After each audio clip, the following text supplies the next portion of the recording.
You want to close with South Oak Title. South Oak Title, with locations across the Southeast, including Panama City Beach, Inlet Beach, Destin, and Fort Walton Beach.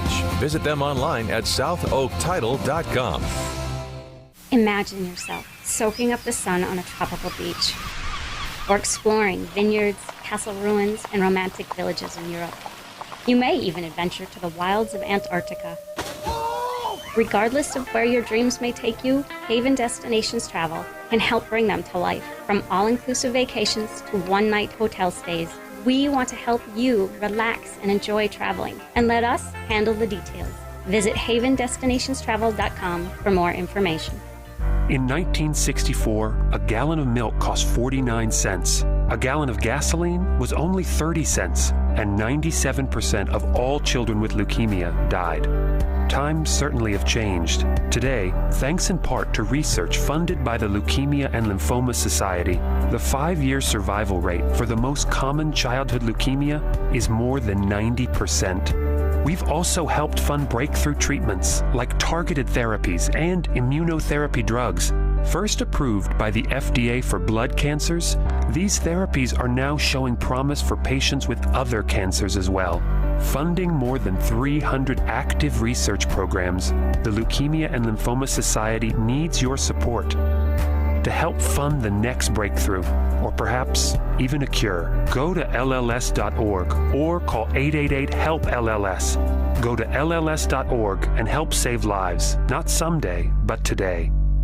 WGSX Lynn Haven, WTOT, W271DN Mariana, WVLQ Port St. Joe, powered by Pepsi, ESPN Northwest Florida. Transmission starts in 3, 2, 1. Broadcasting from the Rib Crib Radio Room. The Afternoon Underdogs are taking your calls live. 850-215-6290. 104.3 ESPN Northwest Florida. And we are live and local here in the Rib Crib Radio Room. You guys are riding with the Afternoon Underdogs. I'm David Hayes. We've got AG, Adam Goff, Caveman Rick, and Miles Natch de Lashley on the ones and twos today. You're listening to ESPN Northwest Florida, 104.3 here in Panama City, 102.1 in Mariana, and 101.9 in Port St. Joe. Let me take this opportunity to let you guys know about the first annual charity barbecue in honor of Ronald Pops Robinson. Proceeds will be going to foodforkids.org. Tickets are going to be $20. It's going to be October 30th at 2 p.m. The address for the break room where it's going to be held is 2727 Joan Avenue. Brought to you by Team MVP, ESPN Northwest Florida, and the break room. It's going to be a 50-50 raffle, mystery drink specials, silent auction, and a live band that goes by the name of Eclipse. Let's pack the break room for this event. This is going to be a good time, October 30th at 2 p.m. It should be some really good food there, drink specials, all that good stuff, and watching some NFL. You know, Pops would love to see his Green Bay Packers win on that day. I'm not sure if they have a bye or not. Playing. They're playing on October 30th. Yep. So there you have it, man. That should be a very fun event. Last night, how do you guys feel about the game? Was that a good Thursday night football game? Score 42-34. The Cardinals win that ball game, but was it a good Thursday night football game compared to what we've seen in the last few weeks? Mind if I take this? Yeah, go ahead, start. No, so glad to have the band back together, by the way. Yes, sir. First time, long time. Right. That game started off really ugly. It ended up being pretty exciting. You know, the thing that was weird about it was if you had a fantasy football player on one of those rosters, they didn't score. Like, I mean, it was, 2 touchdowns by the backup running back for Arizona. Benjamin. 2 pick sixes. He scored good. There was one in our money league that a guy played him, and he got him like 21-plus points. Yeah, but I'm just saying, like, you had 2 running backs by Ingram, their backup running back. Yeah, Cardinals D. Yeah, and then you had Juwan Johnson getting a touchdown, and then, but I'm just saying, like, the guys you were expecting to score right, were the not Olaves, the D-Hops, the Rondale Moores, D-Hop still, though, very impressive with the 14 targets that he got. Yeah, like he 10, and Murray 10 looked like they were on, he and Murray looked like they were back on the same page. But, man, the thing I took away from that game was Chris Olave is the real deal. Dude, He really is good, man. Like they know it's going to him, and he's still. It reminds me of Justin Jefferson his rookie year when he started getting separation, and the first 2-3 weeks he kind of struggled a little bit, but then he started figuring it out. Mm-hmm. And you look at the separation that Jay Jetta gets versus what Olave is getting right now, and it's eerily similar, and it's scary because this kid is just starting out. I like that. What's your take on the game? Definitely a better game than what we've seen in the last several weeks. I mean, how could you complain? Everybody's been complaining about low scoring, lots of defense, not a lot of, offensive scoring. This had, both. So, I mean, I don't know where anybody can go wrong. I mean, yes, it didn't have the big names scoring the points and whatnot, but, I mean, it was back and forth. It was a pretty good game from what I've seen. And I would have been satisfied with it. I'm not upset. It's been a lot better than what we've seen in the recent past. So, yeah, I'm stoked about it. No worries. I thought it was a great game. Andy Dalton to throw those back-to-back 2 pick sixes and to bounce back and still have a chance at the end of the game to win it. I thought that was very impressive for him to stay composed. 3 interceptions in the entire game. I thought it was a lot of fun, though. Kyler Murray, the little tiff on the sideline there. Yeah, tantrum. We'll call it what it was, huh? He's like, Call of Duty is coming back tonight. We got to end this game now. Let's start running the clock. Look like little band syndrome having a tantrum, just throwing a the fit. Napoleonic complex thing. Yep. It was good to see DeAndre Hopkins back and playing at 100% and being that guy that the Cardinals really desperately need, because I love Rondell Moore, but he's a slot guy, and not only that, he's 5'7". So, yeah, he can beat guys, but you put a bigger cornerback on him, and it's harder for him to make the plays you expect him to as WR1. I wish I was a better. I would have laid some money on the over. I was calling that, go for the over because it's been due, and it sure as all got it. I think the over-under was like 32 or 34. 44. That was the easiest over of my life. Yeah. Yeah, but with the track record of the Thursday night games, I think it could have very well been an under, but it was They had not. to break out at some point. Like I said, they were due. It's been 3 or 4 weeks with the under hitting. And what a great tribute by Andy Dalton to Jameis Winston to throw those 2 interceptions back to back. That is good. Let's just say this: Jeff Bezos is finally sitting there watching that and going, "Okay, we got a game going. This is good. This is okay." So we had 3 in a row that were just absolute turds.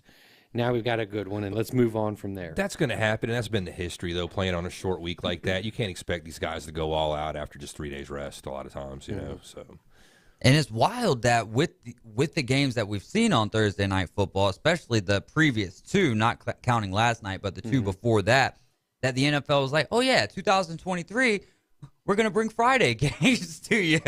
Or it's just the Black Friday game, just the Black Friday 2023. How do you guys feel about that? They already have hockey games on Black Friday. Like, for instance, my Philadelphia Flyers, they play every Black Friday. It's like a tradition for them. So you have other stuff going on. I mean, I don't know. If you do football, too, I think it's just maybe a little bit of overkill. I mean, like, in show business, what do they tell you?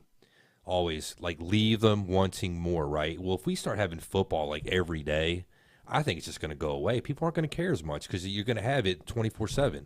The beauty of it is, like, it was 1 day a week or maybe 2 days a week, and that was it. And you had to wait for it. It's like sitting there like, oh, yeah, like 5 more days, man. Like, what am I going to do? But when it's only like a day or so, So that's my take anyway.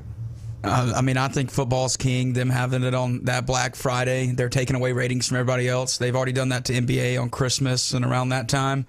So the NFL's pretty much came in and say, screw all the other leagues. More people watch us than you. We're going to play when you play. We're going to make all the money. I mean, I don't hate it. I'm glad that it's not happening this year because World Cup, especially USA versus England on Black Friday this year. Florida State and Florida is going to be on Black Friday. You still get some good games, some good college football games on Friday. We'll see how it works out for them in the future. My one thing would be, if you're going to make it every year Black Friday, make it a good game. Right. Like, really study that schedule and put someone great there. Make it always like a same team hosting like they do with Thanksgiving games, or definitely mix it up where it's always got to be 2 different teams that haven't played so that you get a little variety. And I'm good with it being a West Coast team because that way the game is later. So after you get your tryptophan nap, and you go do your shopping and all that other good stuff, then you got a night game. So I'm good with a night game on Friday night for Black Friday. Yeah. But make it a West Coast, so then that way when they're starting out, that game's at 7:30, 8:30, whatever it is, It's not like we're having to sit there and watch it, in the middle of the day. They could do an East Coast game that late too, though. Yeah, but I think for the entire country though, it'd be better if it was a West Coast thing. I like that take.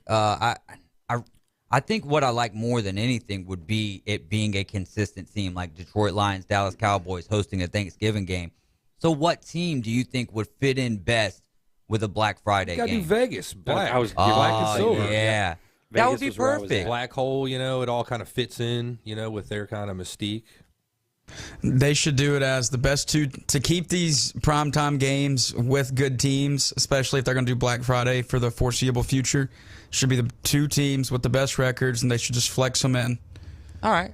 I really like Las Vegas, though. I like Las Vegas to just be the host there and be the Raiders. But flexing them in might be difficult with like other events going on at some of these stadiums and arenas. You might not be able to get, something going on because something's already scheduled. Well, and it would be kind of hard. Unless you do it 2 weeks prior, it would be kind of hard to flex that in. And if you were to have, say you've got the Packers taking on the Raiders, and this won't be happening at this point in time, more than likely anyways. Who knows? Aaron Rodgers could stay with them for a couple more years. But let's say, the week prior to that Black Friday game, Aaron Rodgers gets injured, and then it kind of takes away the value from that game. So that's another thing with flexing. Go ahead, Miles. What executive at the NFL looked at the schedule this year and said, yeah, let's put Commanders and Bears on primetime on Thursday? Like, who thought that was a good idea? Every team, I think, has to have at least you one have Thursday to have, game. or have to have a prime You know what time stat game. I heard today?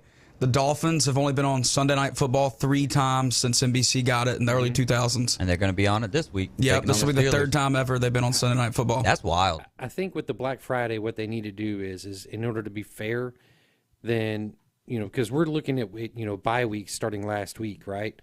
So I think what they need to do is they need to have it to where the teams that are going to be playing on Friday have either a bye week before or after, or maybe if they don't have it before, then they play on Thursday. So they still have that long weekend to prepare, and then they play on Friday and then go from there. I really think teams need to be awarded 2 bye weeks, and after every Thursday game or before, whichever way that the schedule falls. Get them some rest. Yeah, because to play on 4 days, not only are you going to be tired from the previous game, but it's just not simulating a regular game week. So your circadian rhythm or whatever, what you're used to in your lifestyle, is not going to match up with that. So we're not getting the best out of these players that we could be getting. Mm-hmm.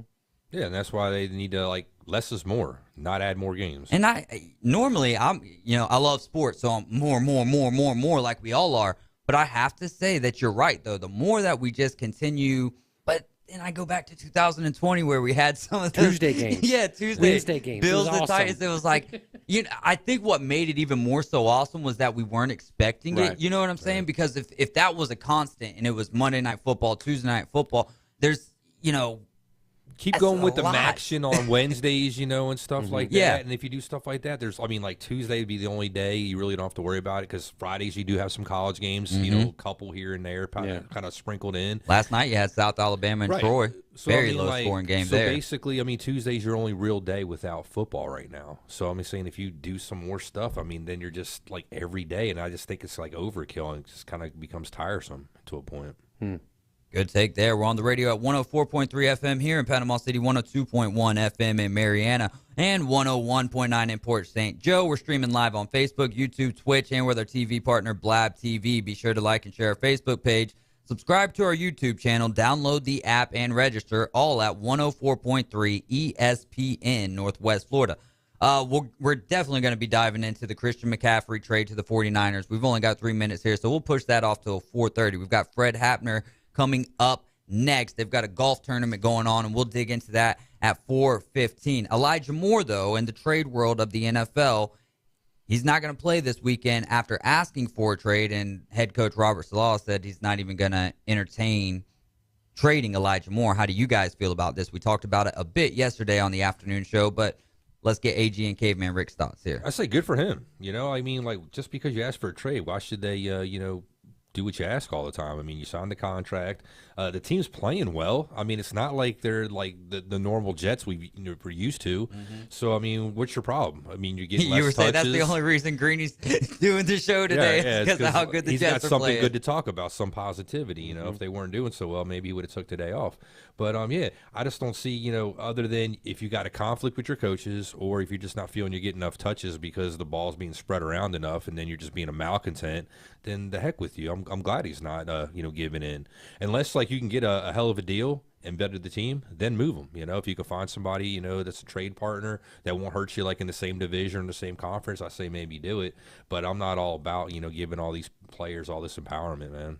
If I'm the Jets, I go ahead and just trade him because the last thing you want is a Robbie Anderson situation, right? And you know, I mean, DJ Moore's looking to get out of Carolina as well. I mean, it's looking like I saw. That's what you do, Sin. Yeah, swap the Moores. Maybe do swap that. the Moores. But Yeah, I mean, punish him. but That's the what I would problem do. with Elijah Moore is he's not getting anything. He had zero targets last week, and he's too good of a receiver for that to happen. So I get his plight, but I don't like the. But you got to do whatever it takes to win. And Yeah, if your that. role is to not catch a ball, and we win, then your role is to sit there and not catch a ball, and we win. I get it, but he's in a rookie contract. He's trying to make more money too. But that's the benefit of having somebody like Elijah Moore is if you are having, you know, going to be utilizing him as a trade piece, if you're the Jets, you've got a stellar wide receiver on a rookie contract. You've still got Garrett Wilson, who is, you know, waiting in the wings as well. Corey Davis is still there. So if I'm the Jets, yeah, I go ahead and trade him. Get him out. Let me read y'all some stats real quick. Targets through the first 17 games of career: Elijah Moore 106, Cooper Kupp 105, Stephon Diggs 103, Tyreek Hill 89, Devontae Adams 71, and Allen, Mahomes, and Stafford were not those guys quarterbacks during their first 17 games. I mean, that's an impressive stat, but I could take myself and put me out there, you, and, you know, getting the targets necessarily doesn't translate into the receptions. I will say, though, that the kid's got talent. He 100% has talent, but he doesn't. The Jets have learned, hey, we've got Breece Hall and Michael Carter. The more that we entrust, I don't want to say entrust, the more that we throw the ball with Zach Wilson, the less conducive our results are not what we want. When we run the ball with Breece Hall, Michael Carter, preferably Breece Hall, we're coming away with W's. If I'm the Rams, I do everything I can to get Elijah Moore. I like that. I mean, What are you going to give up, though? You don't have a lot of draft picks, and like yeah, we were but they've talking already earlier. they've already said in the past they don't care about draft picks. So if whatever draft picks they do, I mean, look, the Niners just we're going to talk about it later, but the Niners They just can't have basically nothing in their empty the cupboard. entire Yeah. cupboard for Christian McCaffrey, and rightly so. they got to win soon, Well, though, they got right? burned with Trey Lance. You win a using Super up Bowl, it's all worth it. We'll talk about it for no, that. Stay 100% tuned. though, 100%. You win a Super Bowl, it is all worth it. You guys are riding with the Afternoon Underdogs here on ESPN Northwest Florida. I'm David Hayes. We got Adam Goff. We got Caveman Rick and Miles Lashley coming up. We'll be talking some golf tournament here with Fred Hapner. You guys stick with us.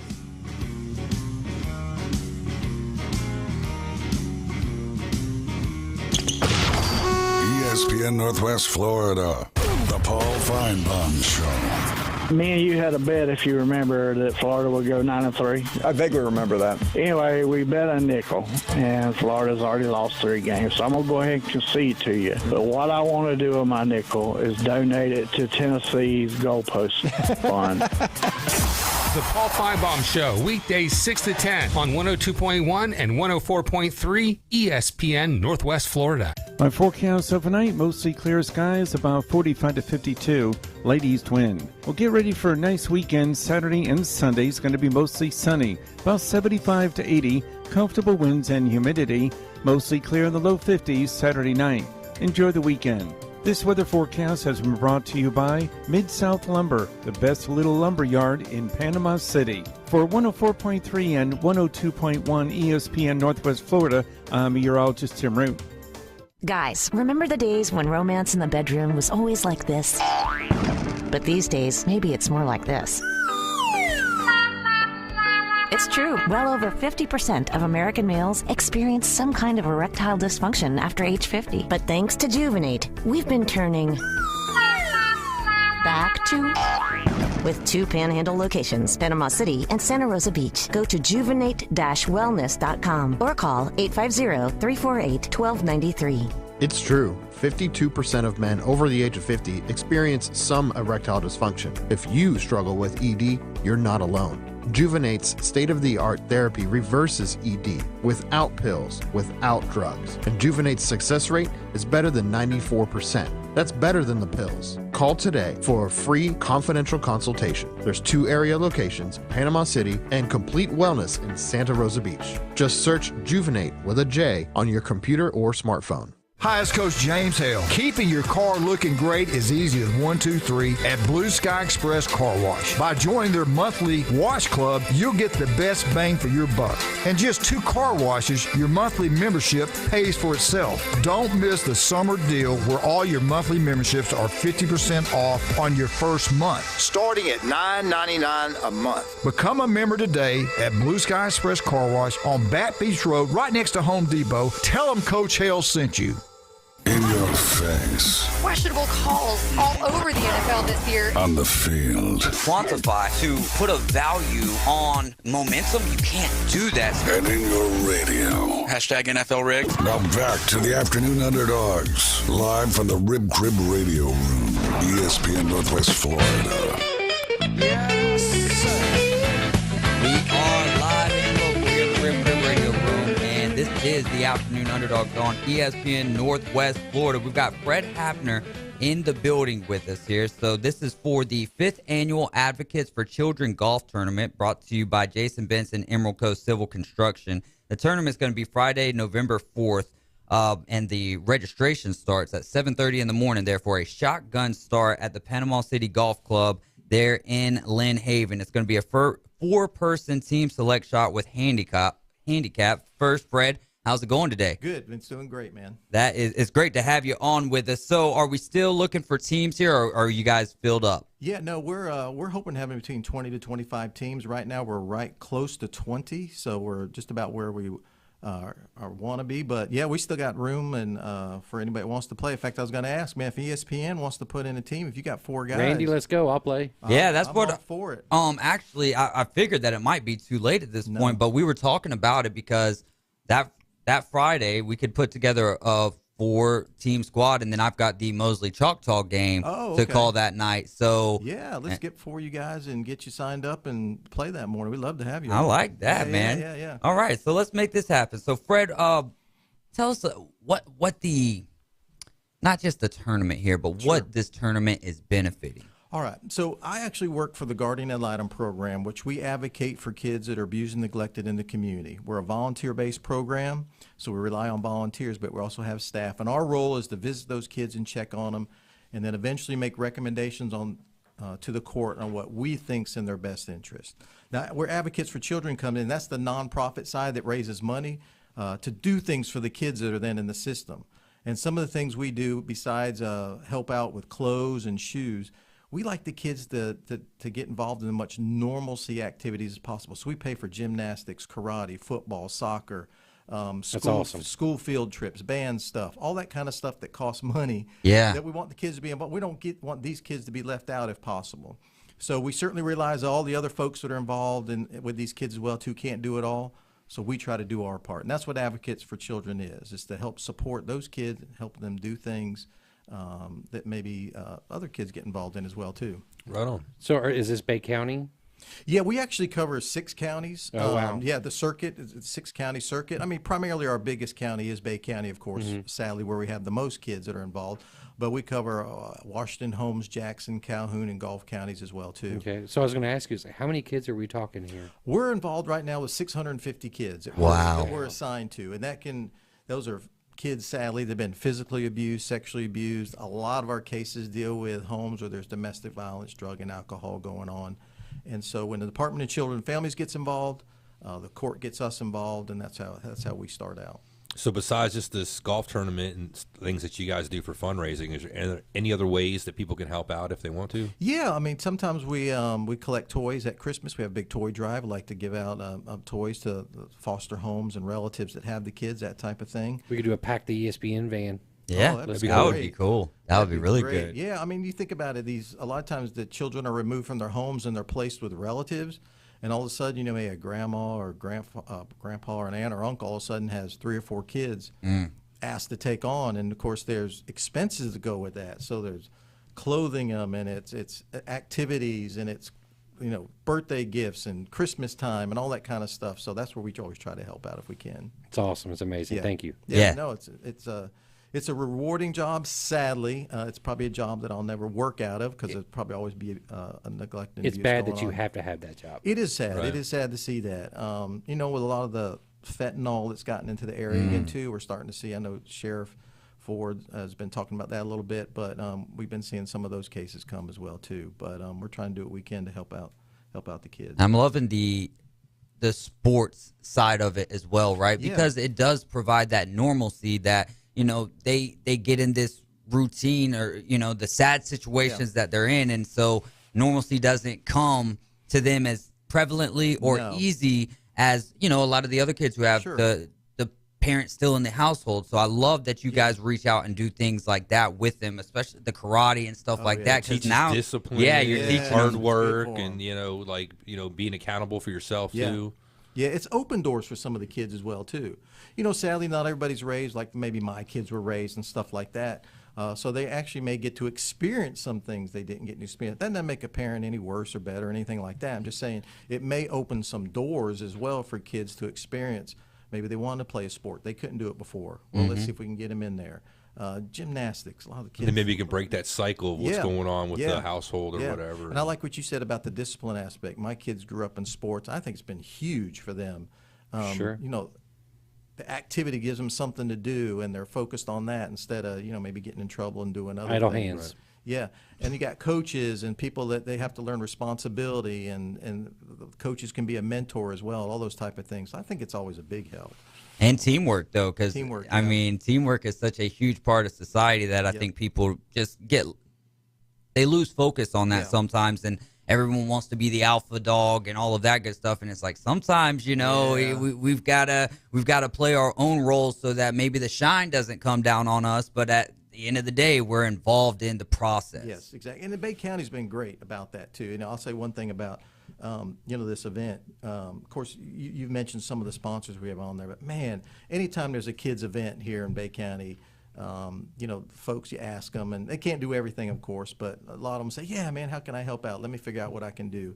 And so we've been fortunate enough to be able to do that the last few years with the sponsors we've been able to have. And that's the only way we can do what we do. That's the only way we have the money available to offer these kids the opportunity to do some of these things. And I'm looking here at the law office of Perry and Young, got a $10,000 par 3 hole in one. No one's ever won that. We're hoping somebody actually does at some point. That would be amazing. That'd be nice. Yeah, we've had it for the last few years. They've sponsored that hole, and a couple folks have come close. One person rolled it over the top of the hole one time, but it'd be exciting if somebody could actually win that. I think it'd be nice if somebody could actually win that too, and instead of maybe taking it, like maybe donating the winnings, back to the. Oh, I thought that was it. I thought that's what was happening. Like the 10,000 would go straight to them. Yeah, you never know. And then we got some other specialty holes. We'll have the longest drive and closer to the hole, like a lot of other tournaments do. Things like that.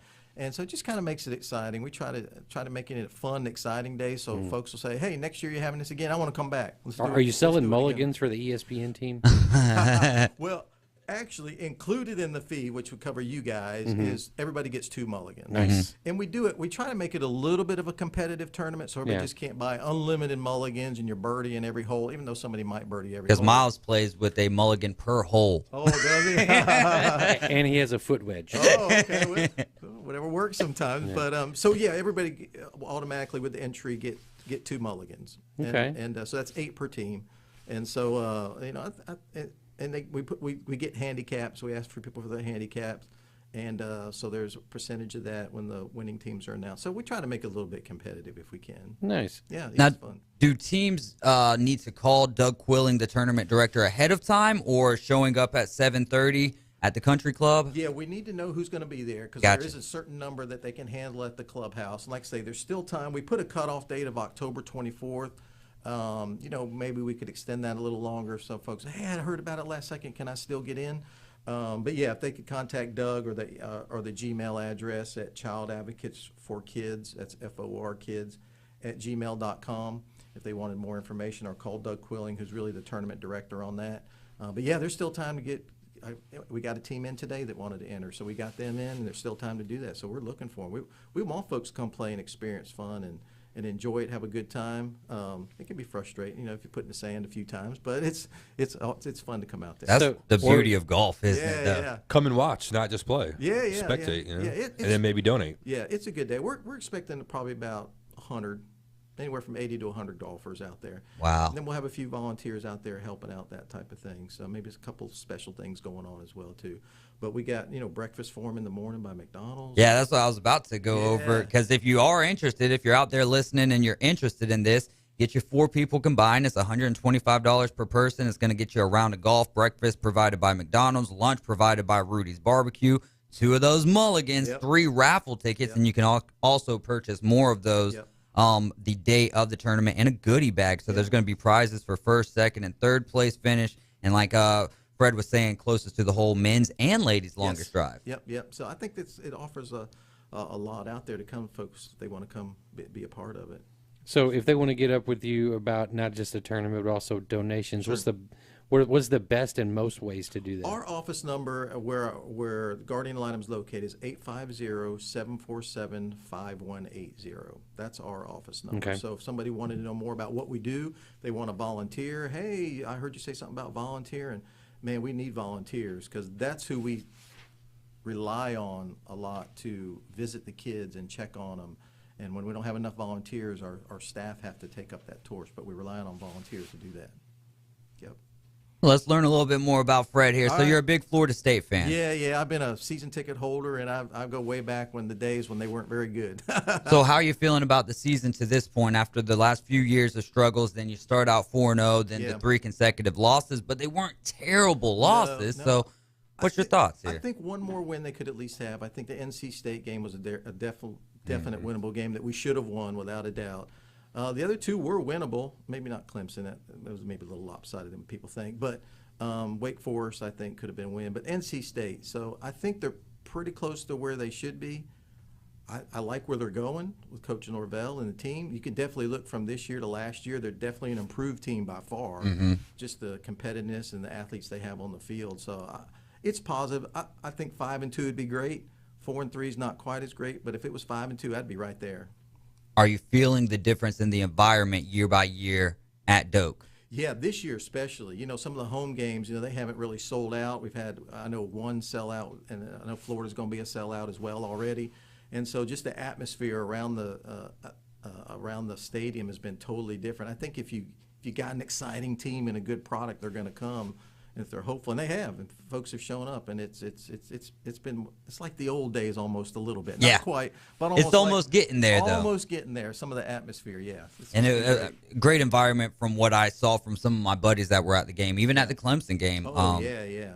Great stuff there. Especially before the game, before the team comes out, they're all fired up and doing the war chant and all that kind of stuff, and the band's playing, and it's got that great. It's college football. Yeah, college football feel. That's exactly what it is. Yeah. All right, so you're also the assistant coach for the Mosley boys soccer team, and you guys just had your first practice last night. Give us a preview of the season for this year. Coach James Love is the head coach. Is going into his 3rd year now. I've been helping out with the team for the past 6 or 7 years now. We just had tryouts. We had about 50 kids that came out, which is larger than normal, which is good. So our JV squads and our varsity squads are both filled out. I think it's going to be an improved year. We've been kind of rebuilding the last 2 or 3 years. Maybe just hadn't quite had what soccer players that normally had come through Mosley. A lot more high schools now, so kids can go a lot other places now and play, and it's just what it is nowadays. But I think we're back on the rebuilding stage, and it's taken a couple years. But I think we'll definitely be more competitive than maybe what we have been the last couple years. We're looking forward to the season. Mosley football's been having a decent year this year. Mosley volleyball, they ended up winning last night against Childs? Do you know? I did not hear. I got to check on that. Actually, yeah. I got to check on that. Yep. So you also do some announcing sometimes for the Gulf Coast basketball team. Tell us a little bit about that. Oh, man, it's fun. It's a blast. Of course, Mr. Baxley and Mr. Herman Daniels, who used to be, they were the main announcers, and then Mr. Herman Daniels stepped away, and they were looking for somebody to maybe just help out. So my wife works there. She said, hey, Fred, would you be interested? Yeah, let's do that. So last couple of years, I've been able to sit in and do just some color commentary during the men's and ladies basketball games. Like I say, Mr. Baxley's the head announcer there. But, man, it's fun. It's just a blast because the teams are good. And the conference up here is the Manhandle Conference is just amazing with the athletes and the different teams there are. So the competition is tremendous. So, but it's fun. It's kind of like I've heard you guys say before. You're announcing now, I know, football, and you have to be careful because I'm used to sitting in the stands and kind of maybe knee-jerk reaction, yelling at a ref or something call. like that. Right. So when you're sitting there and you're commentating or you're announcing on a game, you have to really remember where you're at and what you're doing. But other than that, it's been great. I really enjoyed it. It's a fun time. It's definitely it's different than watching the game as a fan for sure, because you're 100% everything that you think you're about to say, you think about that 2 or 3 times, and there's not enough time to do that. And a lot of times when we're announcing, we're trying to remember the person's number or their name or something. So probably like you were looking at a list, but trying to watch the action as it's going on. But if you're watching the action too much, you kind of get lost. So it's a lot more going on than people realize when you're announcing a game. But I really enjoyed it. For me, I'm at court level most of the games, and you can kind of hear things and all that kind of stuff. It's really, I just love competition anyway, so it's great. That is awesome, man. That is really cool though to be able to do that. Yeah, it's fun. So congratulations on everything going on with Mosley, Gulf Coast, and all of that stuff. And we hope that we got a great turnout. We are going to get a team involved in this. I'll make sure Randy makes it happen for us. And again, this is Friday, November 4th. It's going to be starting at 8:30, but registration and the shotgun starts at 7:30? No, shotgun start at 8:30. Oh, okay. Registration 7:30. Yeah. Gotcha. And there's still time to get involved in this. Looking for teams of 4, $125 per person. Includes round of golf, breakfast by McDonald's, lunch by Rudy's Barbecue. And you can contact Doug Quilling, the tournament director, at 850-819-2604, or contact us with Fred here at Child Advocates, FOR Kids at gmail.com. Fred, thanks so much for stopping by. We're going to be talking some NFL in the next segment if you want to hang around. It's up to you. If you don't, maybe one more segment? One more segment? I love listening to this stuff and talking about it. Well, so, then hang out with us, man. I'm not sure how much I'll have to interject, but maybe for another sit-down if y'all don't mind. Hey, we don't mind at all, man. We got Fred Hafner with us. You're listening to ESPN Northwest Florida, riding with the Afternoon Underdogs. We'll be back here in a few minutes. Stay right here.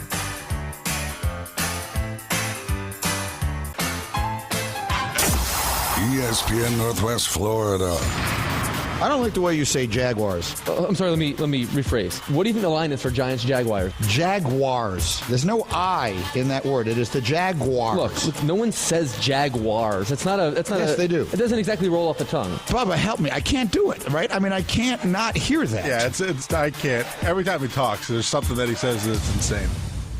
Greeny, weekdays 2 to 4, ESPN Northwest Florida. Hi folks, I'm Tracy with Tracy's Fine Jewelry and Coin and Bullion Reserves. It's our 50th anniversary celebration. You've trusted us for 50 years to bring you the largest selection at the lowest prices. And now we're going to save you even more with our 50th anniversary celebration. We're giving you 50% off silver and estate jewelry, a select group of gold and diamond jewelry, and 60 to 70% off colored gemstone jewelry. 50 years of putting a sparkle on Bay County. Tracy's Fine Jewelry and Coin and Bullion Reserves. And you can take that to the bank. Game days are always better at Dave & Buster's. That's because more TV inches, more food and drinks, more space, and more fun make the game we all know and love more special.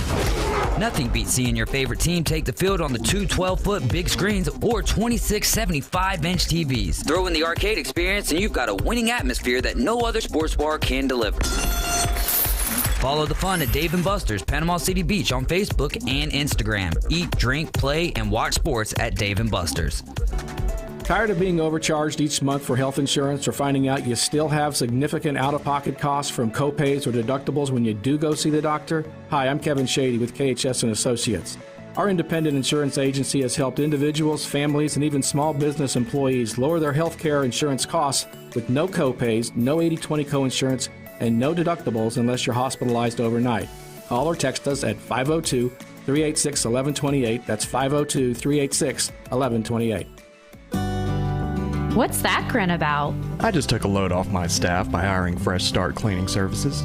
How'd you manage that? Fresh Start Cleaning Services allows our team to leave at the end of their shift and not have to stay and clean after a double. They're happy, and you should see the difference having a professional cleaner makes. Plus, now I know exactly how much the cleaning cost will be for the year. Wow, that would make anyone smile. You can call Fresh Start Cleaning Services at 850-771-6057. often imitated, never duplicated. The official sports station of the Panhandle. Now back to the Afternoon Underdogs, live from the Rib Crib Radio Room. 104.3 ESPN Northwest Florida.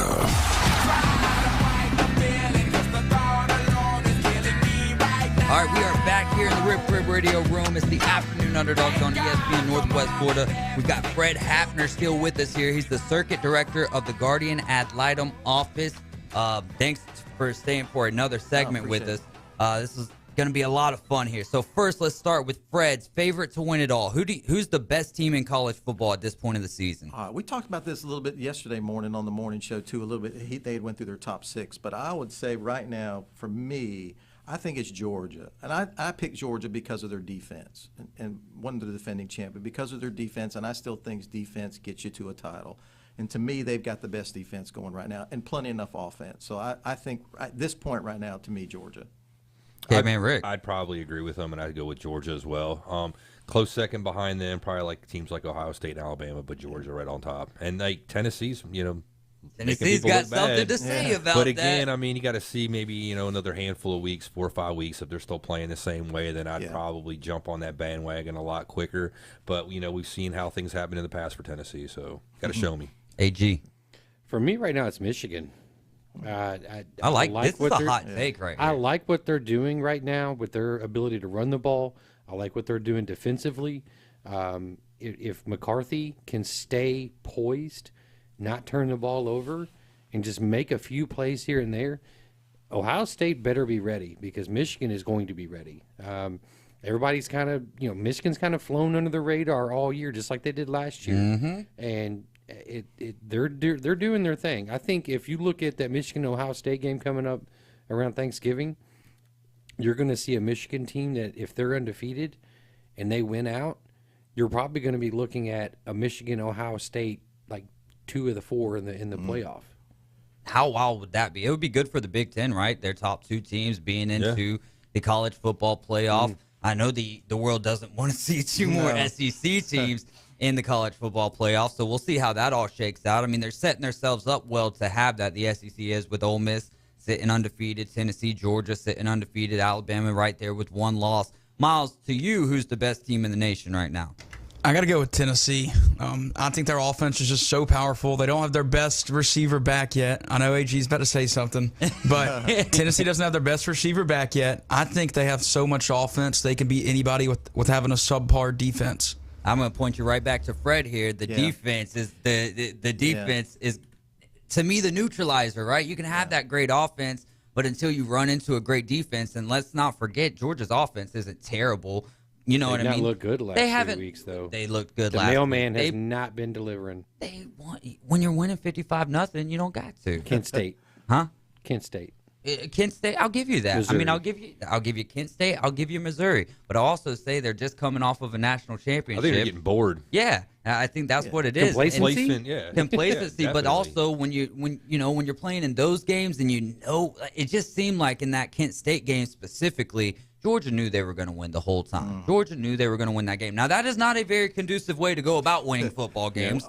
I think everybody goes through a lull during the season anyway. At some point, maybe Georgia had theirs. I don't know, or it could be foretelling something that's coming down the line. But like he was saying in there a minute ago with Tennessee, I think Georgia has enough pass rushers that can disrupt some of the pass, and that may not come about. But to me, that's the difference maker in the defense, is people that can rush the quarterback and throw off that timing and stuff. And right now, Georgia appears to have that. Can we get back to Miles's pick real quick? Yeah, he knew you was coming for him, so go ahead. Last week, off air, he keeps talking all this garbage and this nonsense about everybody in the national media is picking Tennessee. Let me guess, you're going to pick Tennessee too. No one thinks that this Alabama team. This is a great Miles impression here. Everybody thinks that Alabama is going to just come in there and not win. Like, come on, everybody's on Tennessee's bandwagon, and now look who's wearing the orange and drinking the orange Kool-Aid. Checkerboard. I'm just trying to be a fair fan now after watching that game. I think it's called bandwagon fan. You're getting your interpretations messed up there. No, Tennessee came in there, played a heck of a ball game. Like you said, with Michigan flying under the radar, though, and their rushing attack, their defense isn't giving up big points, So the thing for me is that they might be scarier than Ohio State because their resume is more impressive at this point in the season. They've got to play each other. So we can talk all we want about Michigan and Ohio State, but we're going to see what happens on the field. So, man, and the way Blake Corum's running the ball, but here's the other thing with Ohio State and how good that offense has been to this point. Defense hasn't been amazing, but the bad part about them not being amazing is that they're playing, and someone corrected me on this the other day, they're really giving up all those points in garbage time when it's their third string, fourth string defense. Okay, I'll give you that. But the offenses that you're giving these points up to, Wisconsin, Michigan State, and stuff like that. So I'm not overly impressed with them. But again, we could use the same thing that we talked about with Georgia in that lull and just kind of knowing, hey, we're better than you. Like I said, I don't think that's the best way to go about things. But at the end of the day, if you're that good, hey, whatever, more power to you. I like what you're saying about them flying under the radar because I think they have. They've flown under that radar. Nobody's really talking about them a whole lot, kind of like Clemson a little bit, flying under the radar. But there's an Illinois squad, too, I think they got to play, if I remember. And I think they're playing pretty darn good right now. They got a good defense. They are. So they just whipped up on Minnesota last week. Yeah. They've been good the last couple of years. I got to tell you, there's another orange team out there that everybody needs to keep on their radar. Syracuse. They're a 14-point dog right now against Clemson in Death Valley. And I'm telling you all right now that as a complete football team, I would not be shocked if they go undefeated, and they're probably 5th in the country.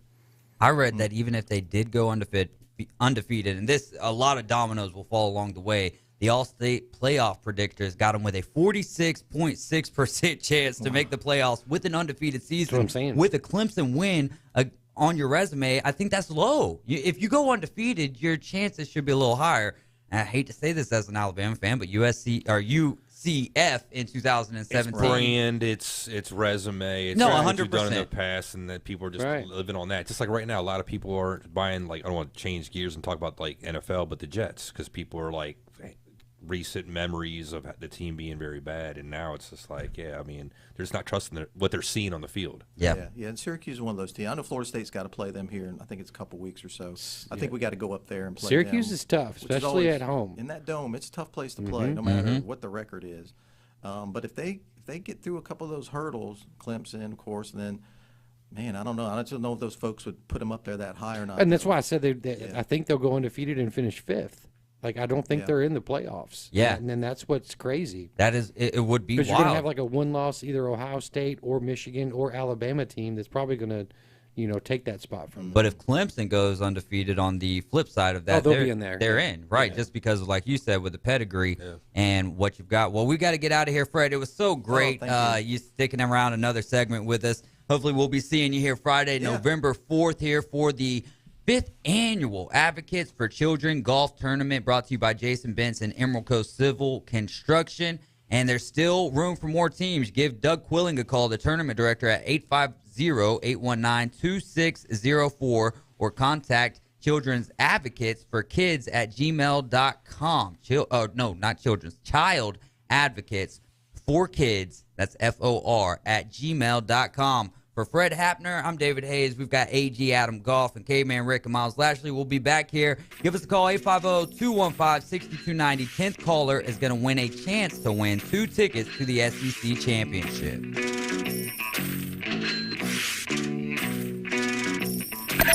Bigger and better than ever, the ESPN Northwest Florida Championship Giveaway.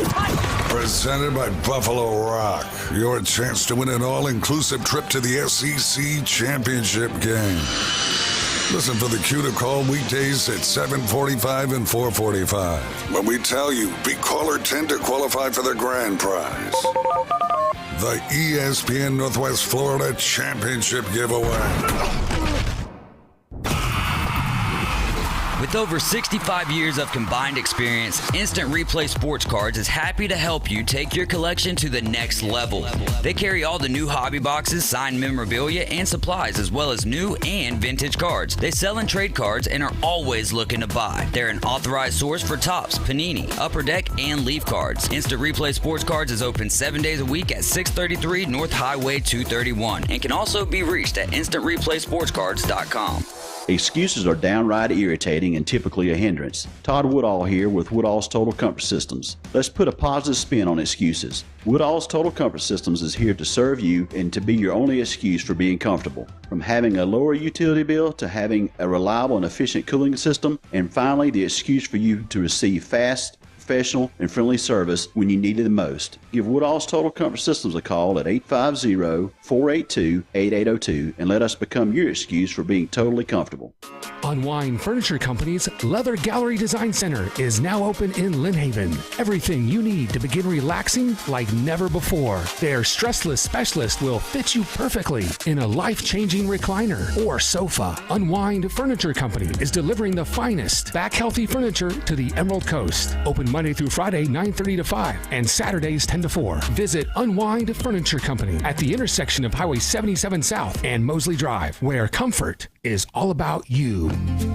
Established in 2017, J. Kelly Designs is happy to announce a new retail location in the Lynn Haven Winn-Dixie Plaza. They specialize in direct-to-garment printed graphic tees, which are made exclusively in-house. For teams, schools, businesses, and special occasions, J. Kelly Designs' bulk ordering option has low minimum requirements, starting at only 6 pieces. They're also accepting embroidery orders. They'd love you to stop by to check them out in person, but if you can't, visit j-kellydesigns.com to shop the collection online. 104.3 ESPN Northwest Florida has your chance to win a trip of a lifetime again. For more details, keep listening to ESPN Northwest Florida. Now back to the Afternoon Underdogs live from the Rib Crib Radio Room. 104.3 ESPN Northwest Florida. We are live and local here, and we're looking for our 10th caller. Give us a holler at 850-215-6290 for your chance to win a trip to the SEC Championship.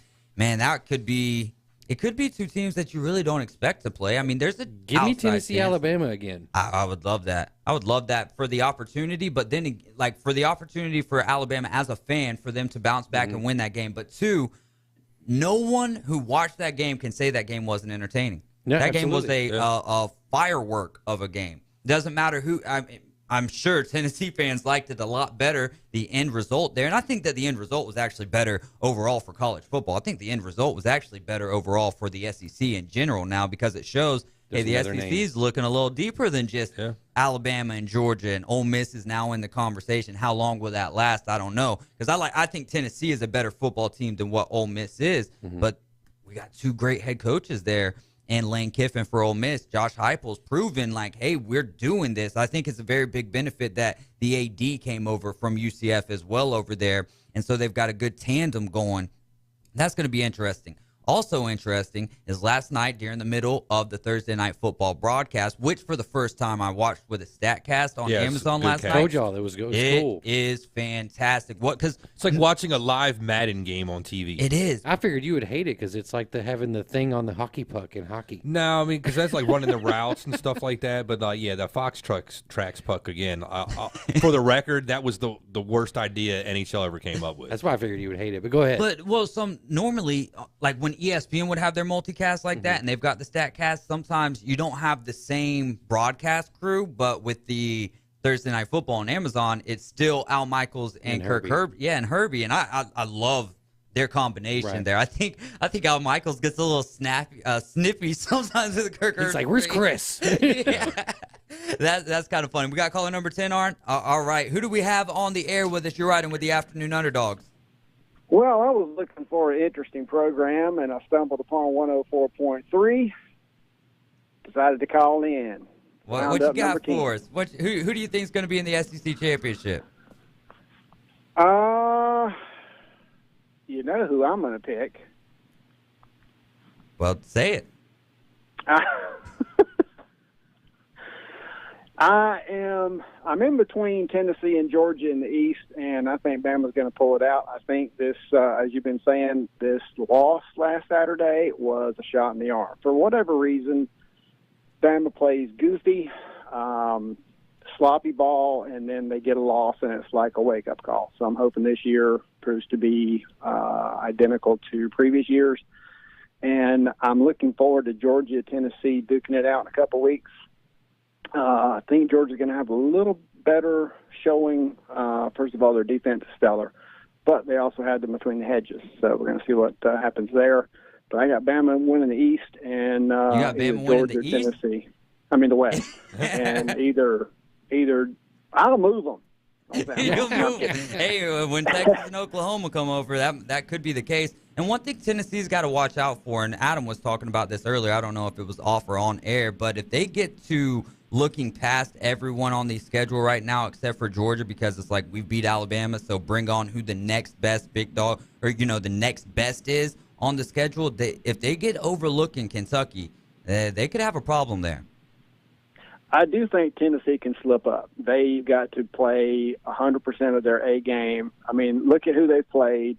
The largest margin of victory, I believe, has been 1 touchdown thus far. Which, I mean, hey, W's a W. But I think I was telling different people, I felt like if Tennessee went toe-to-toe with us and with Bama and played really well and Bama played really well, then they're legit. Well, I mean, 17 penalties, you can't say Bama played well, but Tennessee, yeah, they showed up and they held their ground and a missed field goal and they made it. So, I mean, W's a W. But like I say, between Tennessee and Georgia in a couple of weeks, it's going to be very interesting Saturday in the fall. So looking forward to it. All right, man. Hey, appreciate the call, Pops. Good job, my bro. All right, man. Love you. That's my dad, so I don't think that we can actually take him as the winner for this one, right? Wouldn't that? You got to ask Randy, I guess. Yeah, I'm going to have to ask Randy. So we'll try again next time, Dad. But for now, I think I'm going to take another 10th caller. Oh, he's already gone. So, yeah. I was going to bring up a point. Not that the SEC needs Tennessee to be this program, but I think with Oklahoma being what they are right now, the SEC needs Tennessee to be that program because that's a really good point. The big move from Texas and Oklahoma to the SEC was look at these two juggernauts. Well, Oklahoma looks like an absolute disaster right now with Brent Venables. So them coming over to the SEC are they Missouri? Are they, sorry, Miles, but are they Mississippi State? Are they that 6-7 win team every year?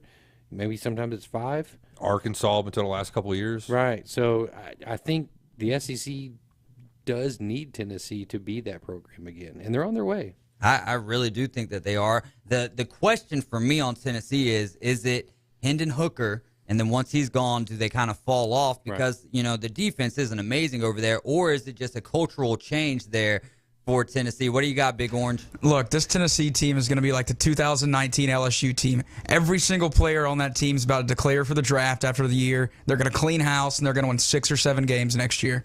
I'm not an LSU fan, but I think that it is disrespectful in a sense to compare this team who hasn't won it all to that 2019 Look, I'm not comparing like winning it all. I'm comparing that everybody's about to leave. Okay, I like that take, but still, I would say to the people who I would say hold your horses here on Tennessee, not that to you, Miles, but LSU team was that's ridiculous. something special. That is 2001 Miami Hurricanes. That those are one of the things that just come around ever so often. So Big O. But I do like that take, Miles, in the sense of, how can we expect Tennessee to be this good next year when everyone's going to be headed to the NFL? That's his new nickname, Big O. Unless because they win it all and NIL money comes in and they can reload. That's true, but we saw what a number 1 recruiting class can do for you, Texas A&M. Well, Shout out. It seems like Tennessee actually has a competent coach that knows what to do with his players. Yeah. And Tennessee has reportedly, allegedly, paid their new quarterback coming in next year $8.5 million.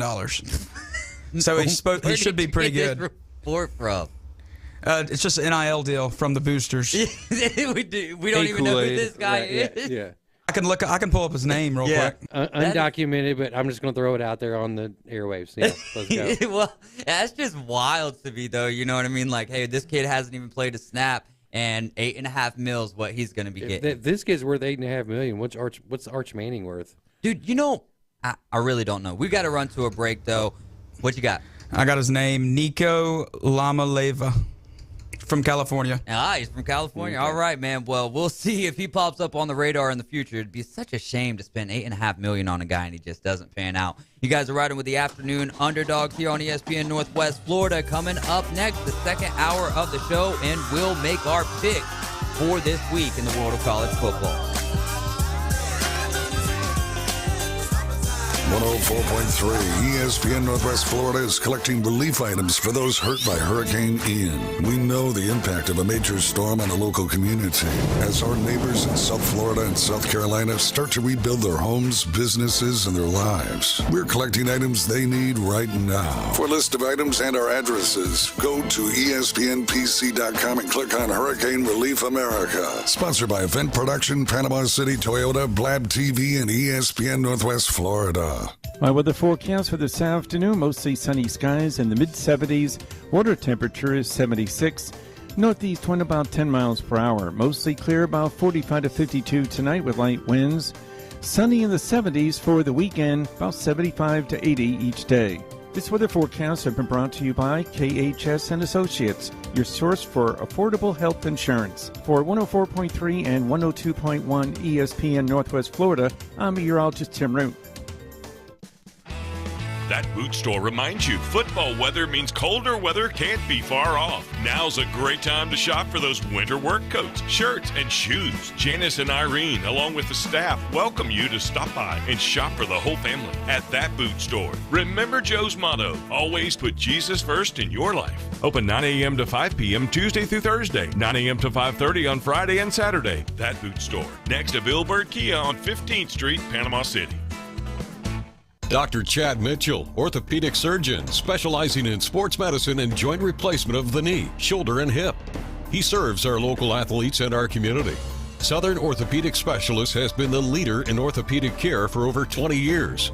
New patients are welcome. Call 850-769-KNEE to schedule an appointment. More about Dr. Mitchell and Southern Orthopedic Specialist is available on their website, southernorthopedic.com.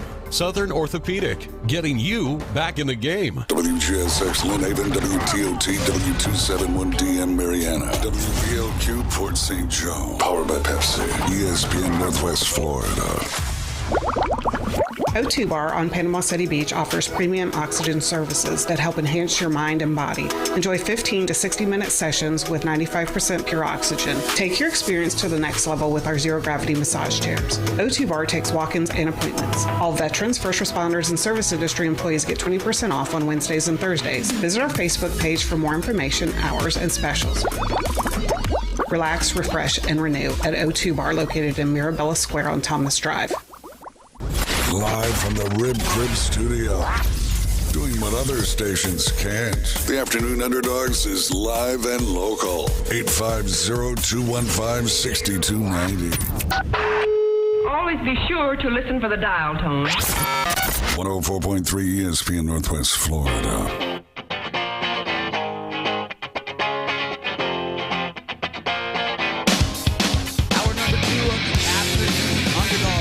Kick this second hour off here with some college football picks. I'm David Hayes. We got Caveman Rick, Adam Goff. We've got Miles Lashley, and all of us today will be making picks for this next week here. College football, a lot of good games, and we'll start it off with a game that'll be right here on ESPN Northwest Florida. Coverage for this game will be starting at 2 in the afternoon tomorrow. Number 7, Ole Miss at the Tigers of LSU. LSU here, 1.5-point favorite. Who's starting us off? Miles, what do you got on this game? Yeah, I'm going to go, I really want Ole Miss to win, but I can't see them pulling out in Death Valley. I'm going LSU. LSU here. What you got, Caveman Rick? 2:30, so it's not at night. Now I'm taking Ole Miss. Yeah, that's where I'm at right now. I think Ole Miss is one of those teams that we still don't know what they are and what they could be.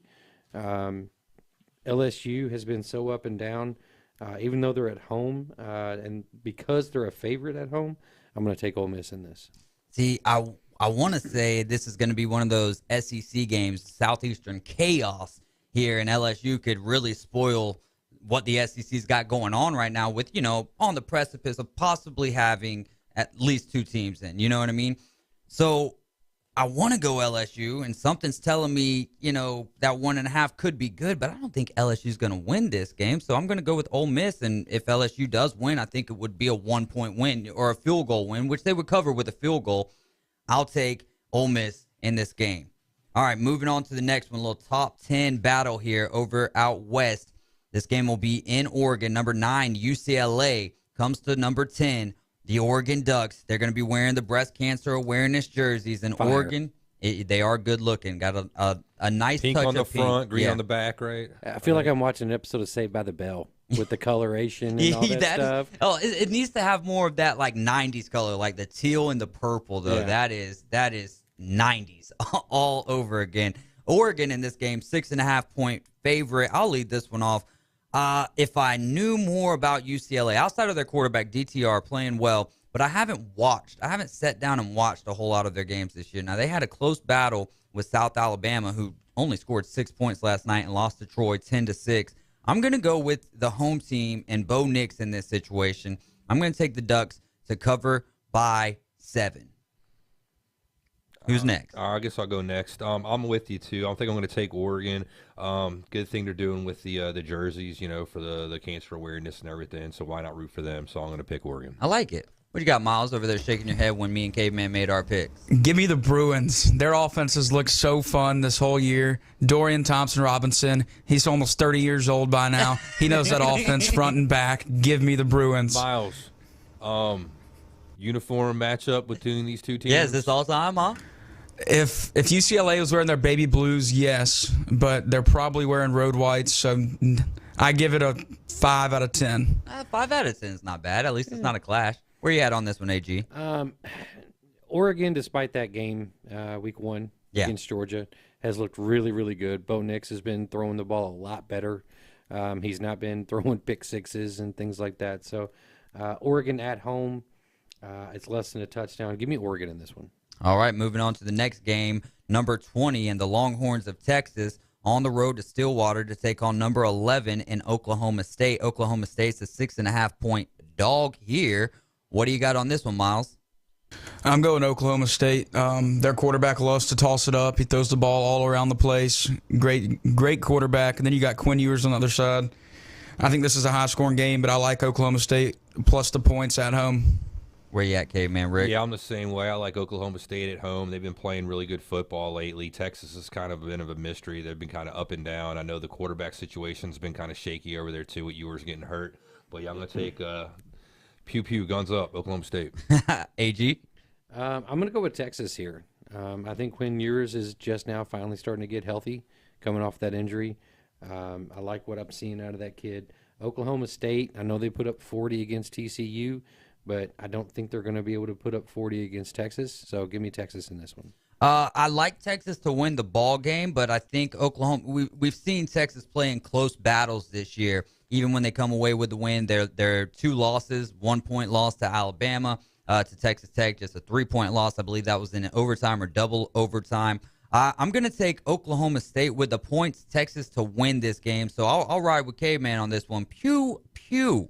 Let's move to the next game. Another Big 12 battle here. Number 17, Kansas State, is at number 8 of TCU here. TCU's a 3.5-point favorite. I'll lead this one off here. I like the Horned Frogs. I like what they've put together this year. Kansas State's been playing some good football as well, but I like TCU being at the house, so I'm going to roll with the Horned Frogs in this particular situation.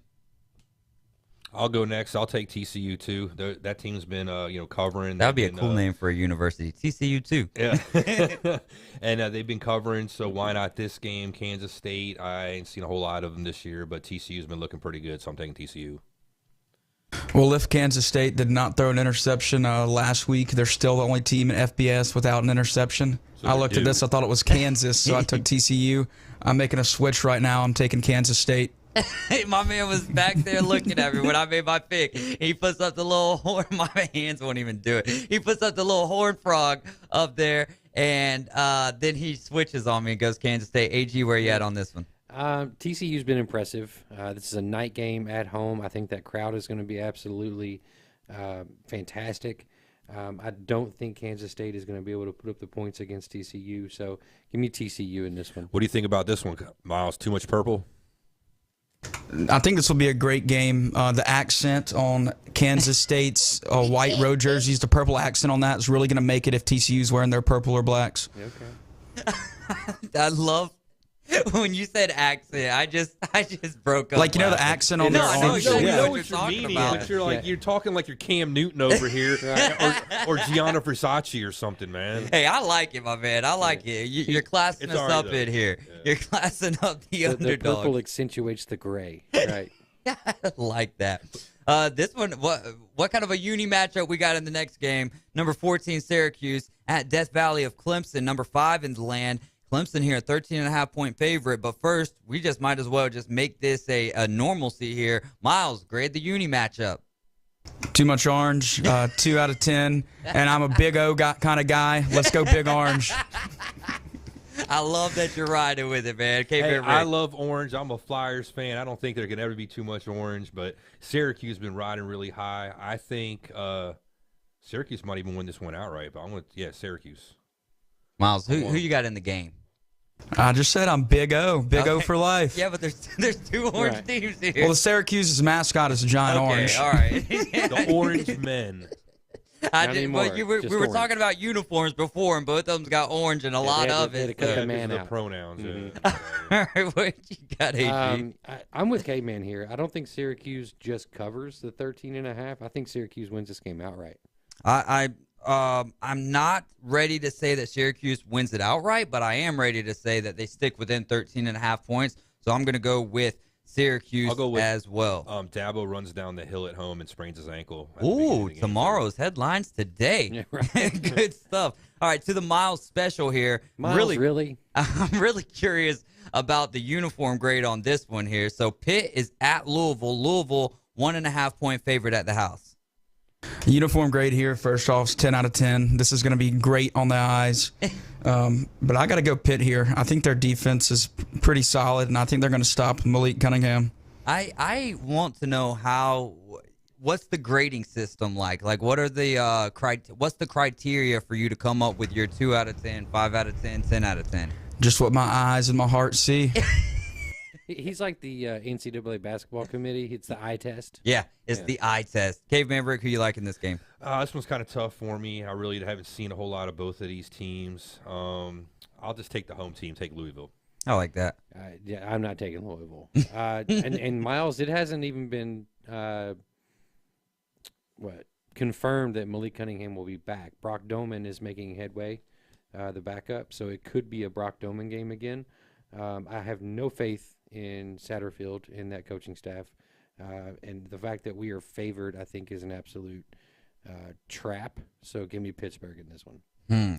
Now, this is from 2 days ago from Pittsburgh Sports Now.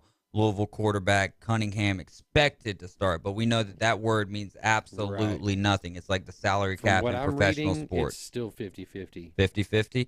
With that being said, what about Caden Slovis? Is he going to be playing? He's with Pitt, right? Yeah, I think he should be. All right, and they don't got any Jordan Addison. He's on the opposite side of the country now with USC. I'm gonna go with AG here. I'm gonna go with Pitt in this game, at least as the underdog for nothing else. All right, moving on to the next one. Big Ten battle here. Minnesota at number 16. Penn State 4.5-point favorite are the Nittany Lions. Miles, hit us with a uni matchup. Uni score on this one, 7 out of 10. Oh, that's unique. Penn State will be in their navy blues. Minnesota, they have good jerseys, almost great jerseys, some would say. But on this game, I got to go with Penn State. Michigan tore them up last week. Penn State's got to have a bounce back week, and Minnesota did not look too good last week. Yeah, I'll go with Miles. I think Penn State's going to torpedo that boat and sink Minnesota. Give me Penn State. For me, you've got Penn State at home coming off a dreadful loss. Nighttime at Happy Valley is a circus. It's awesome. It's awesome TV. If you've never watched a game up there at Happy Valley, a night game for Penn State, it's absolute must-see TV. So give me Penn State in this one. You sure they're wearing their blues? They ain't going to be a whiteout, Miles?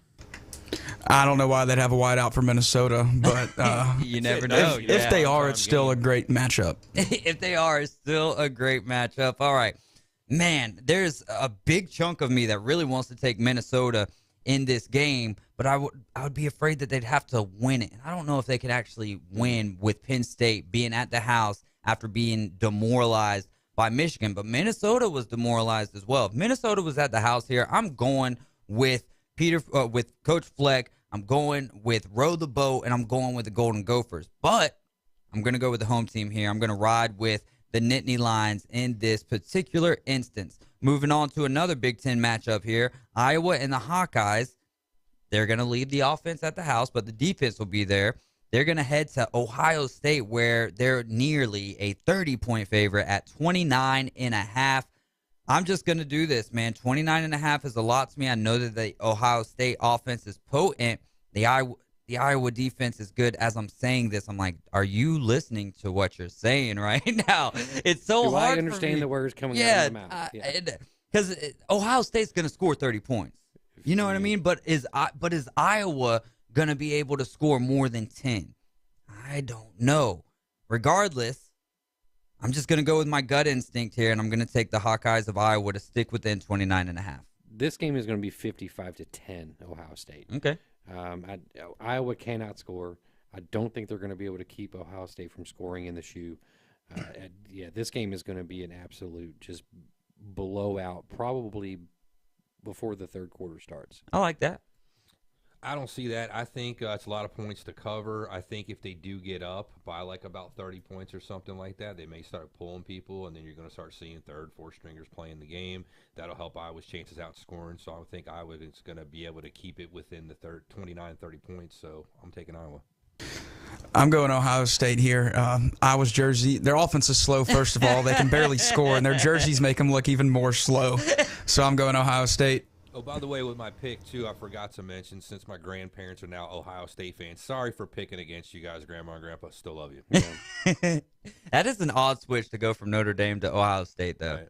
No doubt about it. All right, to the they're from Ohio originally. Yeah, no doubt. I mean, I was just saying, normally, Notre Dame to Ohio State, but yeah, if you've got roots there in Ohio, it really doesn't matter. Pick whoever the heck you want. Right, Look, yeah. we've got a transfer already here in the booth going from Alabama to Big O. So we're just messing with you, Miles. Texas A&M and the Aggies head to South Carolina to take on the Beamers Gamecocks.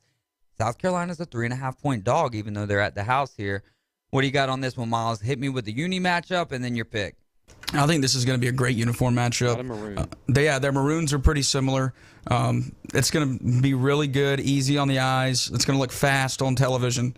With all that being said, I have to go with Texas A&M. Spencer Rattler's going to throw like 4 interceptions this game. A&M's defense is going to have a field day.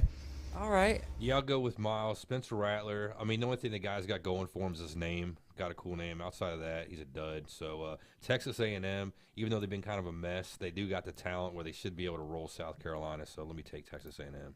Do we know, is it going to be King or is it going to be Johnson? Johnson broke his foot, so there's no way he's playing in this game. So it's going to be Haynes King then. I want to see the freshman. Yeah, that's what I've been hearing for the whole year, especially from Brian Haddad. He says, wait till that guy gets in the game, and if they're having the season like what they're having right now, by week 8 or 9, they should just go ahead and go with that guy. Right, get but some do you reps. burn a year or do you redshirt him? That's the question. Good question. Well, as long as he doesn't play in stay forever, too. Well, so he'll be what there the hell 3 does it years. matter? Yeah, you got to play in 4 games to count it against your eligibility. Okay. Yeah. So if you wait to, don't play him till week 9, then or game 9 rather, so 9, 10. All right. Oh no, wait till 10, There you 10, go. 11, 12. That way you're just for sure underneath. So man, I really want to go with South Carolina. I just think Texas A&M is the better ball club overall. I mean, didn't South Carolina smack Kentucky in the mouth, wasn't it? Mm-hmm. Like if A&M Well, loses this, to be fair, they didn't have Levis. That is true. if A&M loses this, it's because they're shooting themselves in the foot. Let's be honest. They're gonna be hurting themselves to lose this game. So as long as they can not say mistake free, but not just bury themselves, they got it. I think. Since we beat them this year, they beat us last year. I'll say roll Aggies in this one. I'll take Texas A&M. I think Jimbo is still going to be fishing and not catching in this one, so give me South Carolina. All right. Final game on the matchup here, or on the docket, number 24, Mississippi State at number 6, Alabama. Bama is a 21.5-point favorite. Richard Head says, sounds like y'all will be watching college football tomorrow. My eyes will be on that massive UFC card. Is that the Peter Yan, Sean O'Malley main event Yeah, tomorrow? Sean O'Malley's fighting tomorrow. And then Dana White said that the winner of that is going to be getting a title shot. Yeah, Hasbullah's there too. All I don't know right. if y'all know who Hasbullah is, but he's a huge figure. How's his uniform? Who, Hasbullah? Yeah. Oh, he was dripped out today. Dripped out, oh my God. So is this an early UFC matchup on Saturday? Yeah, there's an Yeah, it's in Dubai. Yeah, okay, so it's not late. So Oh. Mozgov's in there, I think, too. He says Oliveira and Islam Machakev or whatever is the main event Mozgov, there. right? Isn't that what it is? Mozgov? I think it's what it's saying. Bro, I'll be honest with you. I love the UFC. I don't keep up with it during, and I will do whatever I can to watch that Peter Yan, Sean O'Malley fight. Oliveira, Islam, I really like that. Is it Machakev, I think. I don't know, but I would like to see that battle as well. But it's just so hard for me to, like, if they're fighting during the middle of the day, no chance. All of my TVs are going to be on college football, and I'll catch the recap later. So, Richard Head, do me a favor and let me know tomorrow what's going on, my man, so you could be my update for me. Mississippi State, Alabama, Miles with the matchup, or the uni matchup, and your pick. What you got? Uni matchup, not good. 3 out of 10. The Reds are two different shades of red. Not going to look that good. But I'm going Mississippi State here. I think Alabama gets out to a big lead. They put their second strings in. Then Mississippi State kind of figures it out, scores some trash points in the end. Yeah, I agree. Give me the cowbell, ring it for Leanne. Mississippi State's been playing pretty well. Alabama, last couple of games, a lot of penalties. Can they figure that out, or is it going to be another crap show with another 15 penalties that's going to hurt them?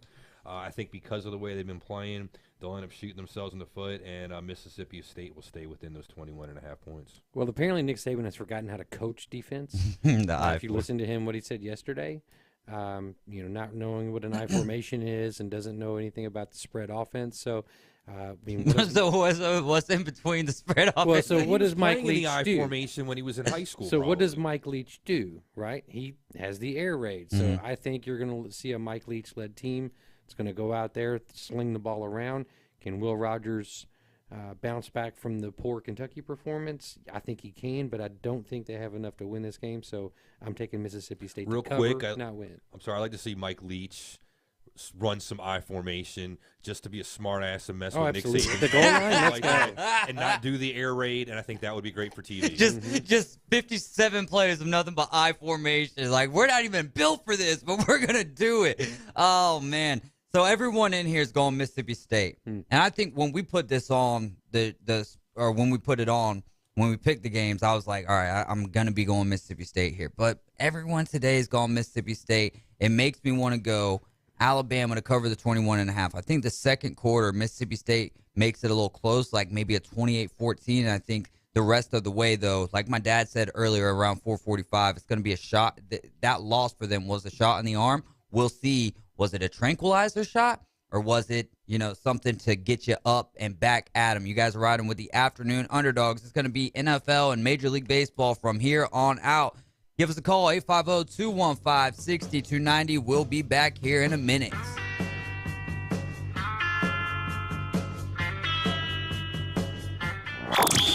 ESPN Northwest Florida. We're the radio home of the Mosley Dolphins. It's a bye week for the Mosley Dolphins. Their next game Thursday, October 27th at Niceville. Coverage starts at 6:30 right here. Sponsored by Southern Orthopedic Specialists, Panama City Toyota, Tavario Solutions, Gulf Coast Aquarium, Barano Heating and Air Conditioning, Barberitos, Ellis Agency Insurance, First Federal Bank, and ESPN Northwest Florida. My weather forecast for this afternoon, mostly sunny skies in the mid-70s. Water temperature is 76. Northeast wind about 10 miles per hour. Mostly clear, about 45 to 52 tonight with light winds. Sunny in the 70s for the weekend, about 75 to 80 each day.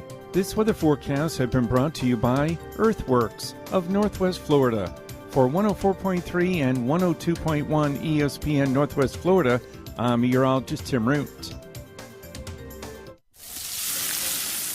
We know that juicy, cheesy, grilled to perfection burger sounds amazing, but it does sound like something is missing. Pepsi, baby! The yin to this burger's yang. Burgers and Pepsi go together like Well, like burgers and Pepsi. This perfect blending of flavors makes every bite of lettuce, every sesame seed on the bun, and every sip of that crisp, refreshing, ice-cold cola a journey to Foodtopia. Burgers, better with Pepsi. That's what I like. Is that the sound of an ooey gooey, cheesy, crunchy slice of P-I-Z-Z-A? Obviously. But as good as that sounds, we think it can get even better. Oh yeah, that's the sound of a freshly opened fizz-filled Pepsi. The only thing that can take this flavor medley of crunchy dough, mouth-watering cheese, and savory sauce to the next level. How about another bite? Pepsi and pizza sound like a match made in heaven and taste even better. Pizza, better with Pepsi. That's what I like. Tiger TV Pro is a new streaming service that provides you with over 3,000 channels for only $15 a month. You probably spend more than that on lunch these days. Get local channels, entertainment networks, premium movie channels, news and weather channels, and more. Tiger TV Pro even includes all the sports networks, including ACC, SEC, NFL, MLB, and NHL.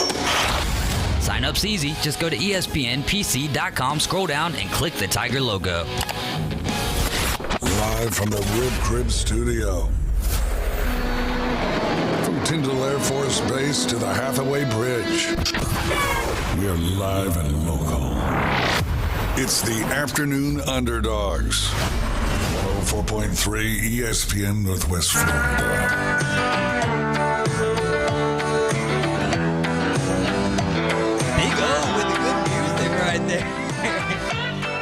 Bad math. Well, if we have any time, I know you guys want to talk some NFL real quick. Major League Baseball. Astros up on top of the Yankees here, 2-0. And now my Phillies is getting, or my Philly guy, Caveman Rick's getting his Fanatic hat on. So the Phillies, they've got Game 3 tonight. That series is tied with the Padres at 1 apiece. First with the Yankees. What are you guys' thoughts here? I mean, they haven't lost by a lot, but they're still down 2 games, headed back to New York. I think they got hot too early in the season. And I think they burned up, and if stuff keeps going the way they're going and they go downhill, they're just not going to do anything. They're not going to, win this series, and they're going to be out. And there's going to be another team that, did really well during the regular season that's not going to, see the promised land. I mean, they did backslide a lot toward the end of the season. They did back into the playoffs, but they took on a very, very good and very hot Cleveland team and handled business. For me, the last half of the season in this playoffs is boiled down to, can they hit the long ball? Now they're going back to Yankee Stadium, short porch, there's short porches everywhere. So, are they able to take the Astros pitching deep and put some crooked numbers up on the board or not? That's going to be the difference. If they're able to take both of these games in New York, I think it changes the complexion of the series, because going back to Houston, there's really some pressure on Houston at that point. Well, they're actually going to have the opportunity, I believe, here in the championship series. It's 2-3-2 at that point. So they have a chance to go back to Houston with the lead in the series, which will be huge, because manager Brett Boone, not a big fan of the roof. Boone. Oh, Aaron Boone. Yeah, his brother Brett Boone. Aaron Boone, not a big fan of the roof being open over there. So I don't think that should matter very much. No. Richard Head says 30 strikeouts in 2 games is unacceptable. He also says, I'm a diehard Yankee fan from the Northeast. He wanted Boone gone last year. He said the guy can't manage his way out of a wet paper bag. He makes panic moves as a manager, and that is never a good sign. So do we think that the Yankees can come back in this series? And then also, one of the other things that stands out to me is Jose Altuve not having a great postseason like we're used to him. And what is your guys' thoughts on the lack of hits here for Altuve in this sense, or in this series? Maybe nobody's banging on trash cans, so he's not having that great of luck. But you can't really say that, because you can say whatever you want. Yeah, but I mean, he's had some success, since that happened. So I can't really just use that. And maybe same kind of thing. It's been a lot of games, played a lot of postseason, the last few years. Maybe it's catching up to him finally. I'll tell you, like I texted you guys in the group, like I can't, when I'm watching that series, I'm sitting there and I'm just going to be transparent about it. I'm sitting there thinking, which team do I want to lose more? It's not even about who I want to win. It's like, and no offense, Richard Head, but I cannot stand the Yankees And now the Astros for 2 or 3 years couldn't stand them, but I think that I hate the Yankees more than I do the Astros. Well, if you hate the Yankees more, wouldn't you rather them get to the World Series and get their heart broken? I like Max's pick'em though. In Max's pick'em, I picked the Stros to actually beat the Braves in the World Series. So I like that. I like that take though from Miles, because I think it's good for baseball if the Yankees are there. You get the World Series at Yankee Stadium. Judge with him breaking the Yankee record or all-time record, however you want to slice that one. But it's good for baseball that the Yankees, if they make it to the World Series, and then it's good for baseball that you're going to have a team like possibly Philadelphia that, hasn't been there in 11 years. I talk about it all the time. I love seeing teams that haven't been in there. I wish my Reds would do it, but I love seeing a team that hasn't been there in a long time get that opportunity. So give me the Phillies bashers in Yankee Stadium and that short porch against the Yankees sluggers. I'm down. Let's go. That's what I'm looking for. But the Yankees, the last time that they were, their most recent win, I guess, was 2009. When was the last time that they were in the World Series? The Yankees. It's been a minute. That's what I'm It saying. might have been then. Yeah, so Yankees, Phillies been a while. Padres had been the a trash while. cans not happened. Yeah. I mean, I get what Adam's saying, but again, I can't get behind that about it being better, when the Yankees are involved. I mean, they're there almost every year and have been forever. So I mean, it's pretty normal for them being there. I think it's better if they have different teams. But then the Astros, if they go this year, they're 4 out of 16. That's what 4 I'm out of saying. 6 I hear you. times. So I mean, either way, you're going to get a team from the American League that you're just not going to like. Now I know the answer for you, Kate. Go ahead, Miles. I was going to say most sports fans probably just want the Astros or Yankees to lose in the World Series. If you're not a Yankees fan, you hate them, and nobody likes the Astros for cheating. So I want both of them to make it there and both get their hearts broken. You want both? But He wants the NL If that was possible. Oh, okay, yeah, Whoever I got wins you. from the I got NL, you. he's good. I got you. Who would you rather see? And I know the answer for you, K-Man Rick. Yeah, definitely. But who would you rather see in the World Series? Like as a viewing point, not you don't have any ties to it, just watching. The Phillies. I love Nick Castellanos. I know he had a So rough Phillies, year. Yankees for you. Yeah, Phillies Yankees for me is where it's at. I want to see Kyle Schwarber hitting bombs in Yankee Stadium. Bryce Harper, I know the dude's gotten a bad rap, but the dude plays hard. I mean, he's played injured all And year. he's bought into what's going on with He the has Phillies. bought in, and then, with that pitching with Nola, who's seemingly coming out of nowhere, and then you add Wheeler to that rotation as well. I like the Phillies team. I've liked them all year long. I know my friend and partner over here has been kind of down on him all year, and I've tried to lift him up all year, like, hey, they That get to the reverse psychology is playoffs, working over there. They get to the playoffs, anything could happen, and he's like, oh, I don't trust him, and I'm like, no, dude, I'm telling you right now, Phillies Yankees World Series, I think Phillies take it. Been let down many a times by the Phillies. That's why I want to get my hopes up. I When you hear get your you. hopes up, it's a harder fall. You don't get your hopes up, it's a lot easier on you. So, and I've taken that approach the last 15, 20 years of my life. Been But, working. Yeah, definitely. And I mean, for me, I just want to see whoever we can just smoke and just roll. I mean, I don't want to have I don't want it to be a 7-game series unless we win it and just truly like an all-time series, Like a Joe Carter moment. I would love to, just if we did play the Yankees, just to steamroll them for 4 games. Bryce Harper game-winning grand slam. That'd be awesome. So if the Yankees were to win, I think I would rather see the Phillies. All right, no. If the Yankees were to make it to the World Series, I would rather see the Padres, right? Because of that spending money. I know they didn't necessarily spend money. Well, they did on Machado and Fernando Tatis Jr., who's Soto. yeah, coming but up. with the trade and everything, so it's like big names versus big names. Not saying that Phillies don't have big names, but if it was the Astros, I think I would rather see Astros Phillies than see an NL East team take them down 2 years in a row.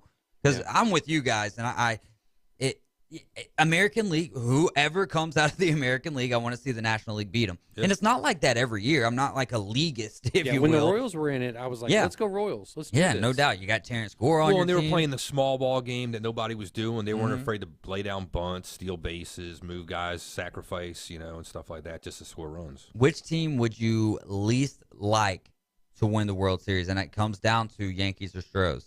Would you rather see the Yankees? Astros? Probably the Astros myself, too, just because of the cheating. The Yankees, they just were juggernauts because of the money they were spending in the market. I know that I said I don't know which team I want to lose more, and that's kind of how I'm getting after it. But at the same time, I'm going to use what you were talking about earlier and the length it's been since the teams won the World Series and since the Astros won in 2017 and the Yankees last were there in 2009. I'm going to go with the Yankees, or I would least rather see the Astros win. Yeah. I would least rather see the Astros win. All right, NFL, when we get back, you guys are riding with the Afternoon Underdogs here on ESPN Northwest Florida.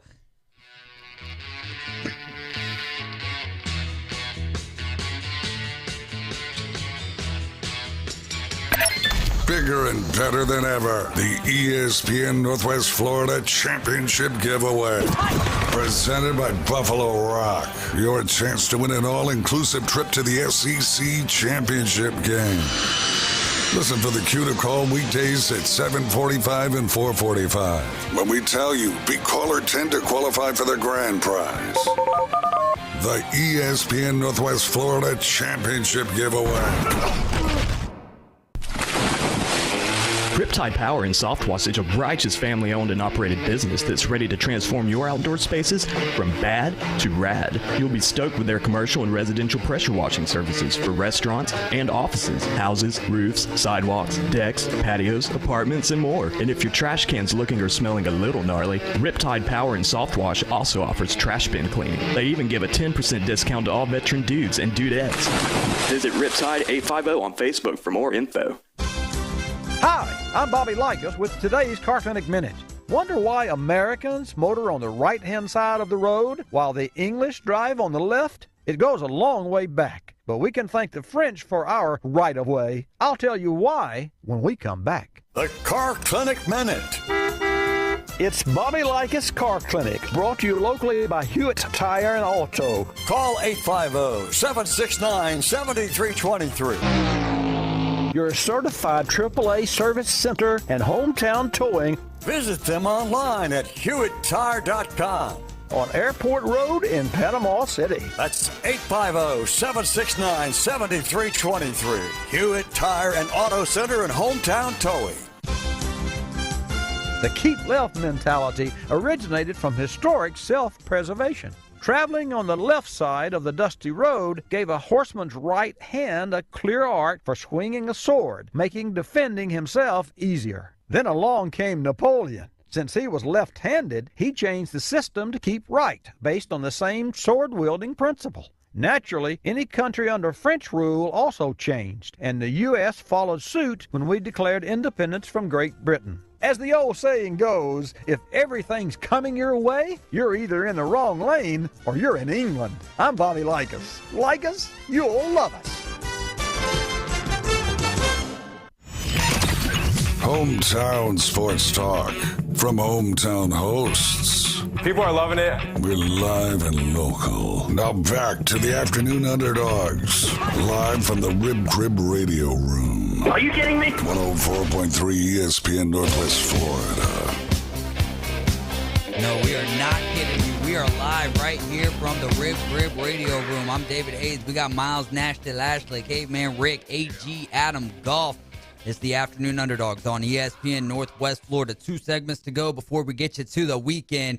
Michigan State Bruce texted in that last segment. He says, sign up for Tiger TV is not easy, but it is worth it for all those sports channels. It's all of them. I mean, it's all NFL. It's Major League Baseball. You want it, you got it. Movies, TV, doesn't matter. Local news, they've got it. How would you get Tiger TV for only, what is it, $15 a month? You can get 5 devices at one time, which you got to get a Fire Stick for this to happen.